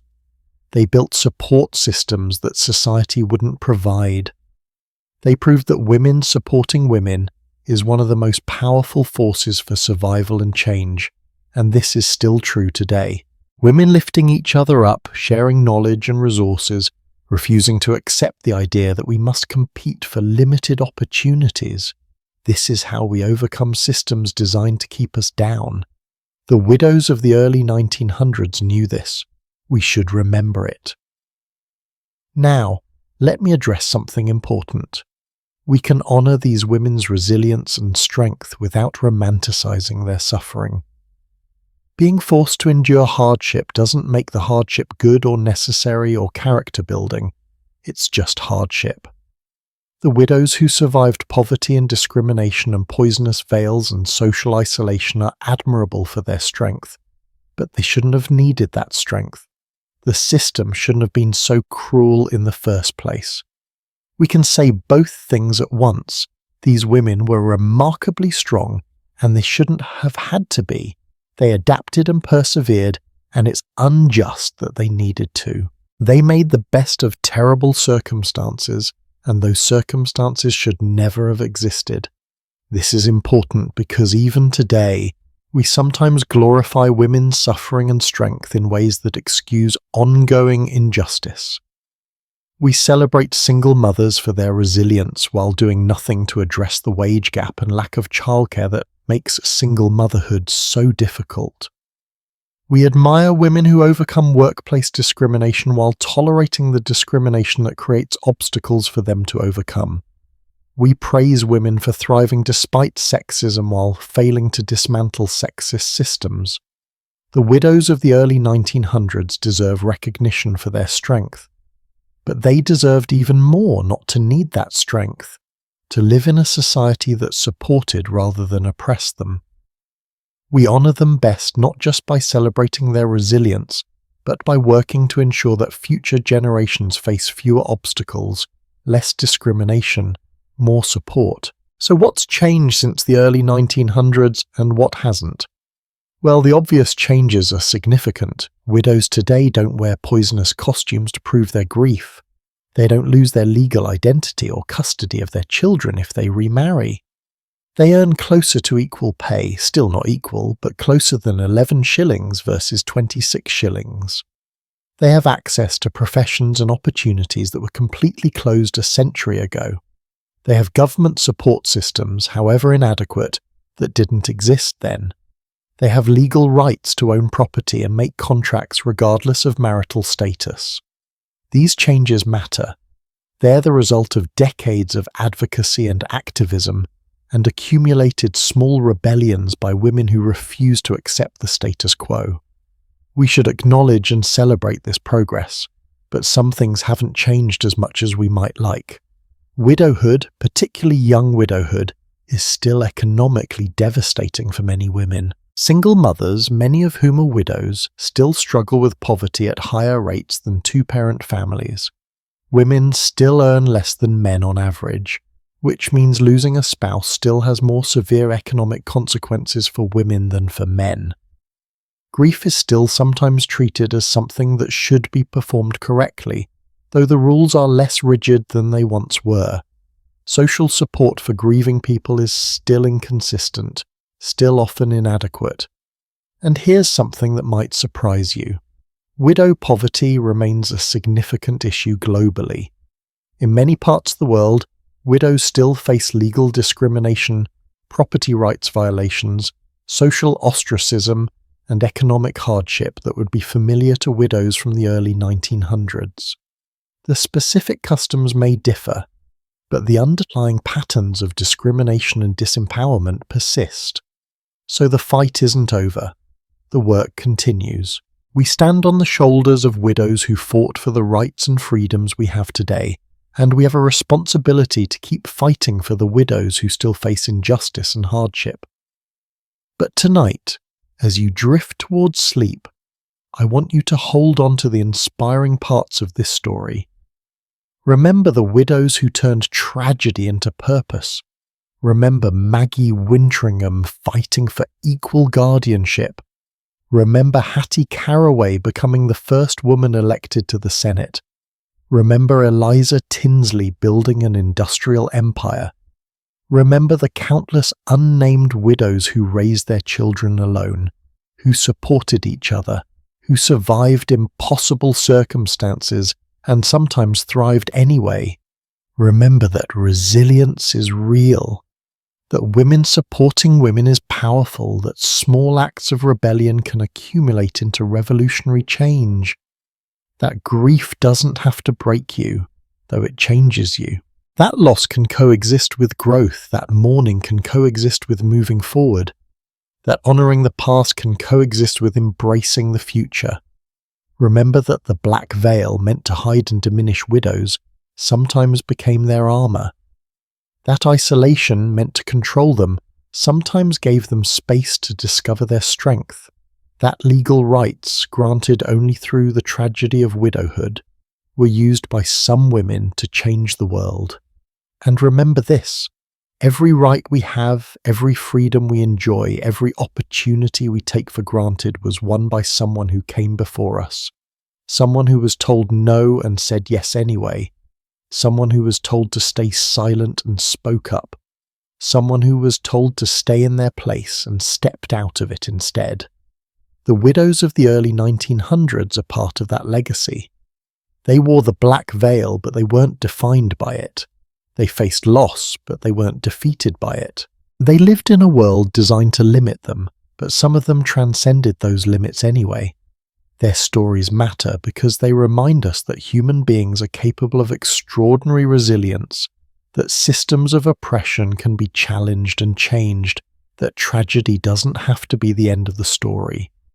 Sometimes it's the beginning of a different story, one you never expected to write, but that turns out to be meaningful and important, and even in its own way beautiful. So as you close your eyes tonight, think about those widows in their black dresses, moving through a world that tried to make them invisible. Think about how they found ways to be seen anyway, to matter anyway, to change things anyway. Think about their strength and their sorrow, their struggles and their victories, their losses and their legacies. And if you're facing your own challenges, your own losses, your own moments when the world seems designed to keep you down, remember them.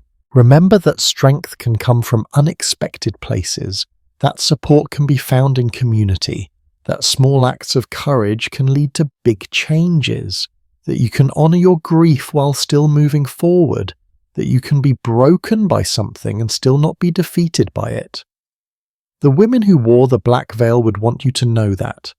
They'd want you to know that you're stronger than you think, that you can survive things you never imagined surviving, that loss and growth can happen simultaneously, that you get to define your own path forward regardless of what anyone else thinks you should do.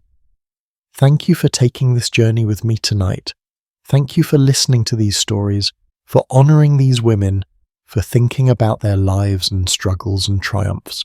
I hope their stories have given you something to carry forward.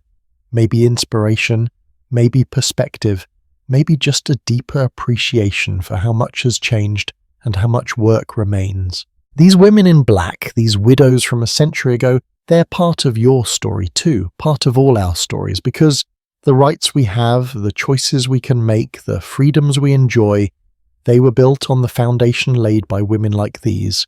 Women who endured, women who fought back, women who refused to let tragedy be the end of their stories. Sleep well tonight, knowing that you're part of that ongoing legacy, that every day you make choices, claim your autonomy, support other women, push back against injustice. You're continuing the work they started. You're writing the next chapter in a story that began long before you and will continue long after.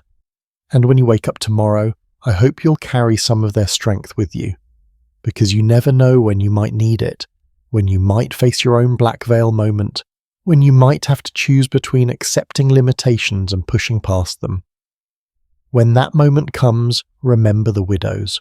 Remember their resilience, remember their rebellion, remember that they survived and so can you. Remember that they changed the world and so can you. Remember that they mattered and so do you. Sweet dreams, and I'll see you again soon with another story from history, another journey into the past that has lessons for the present. Until then, take care of yourselves and each other. Good night.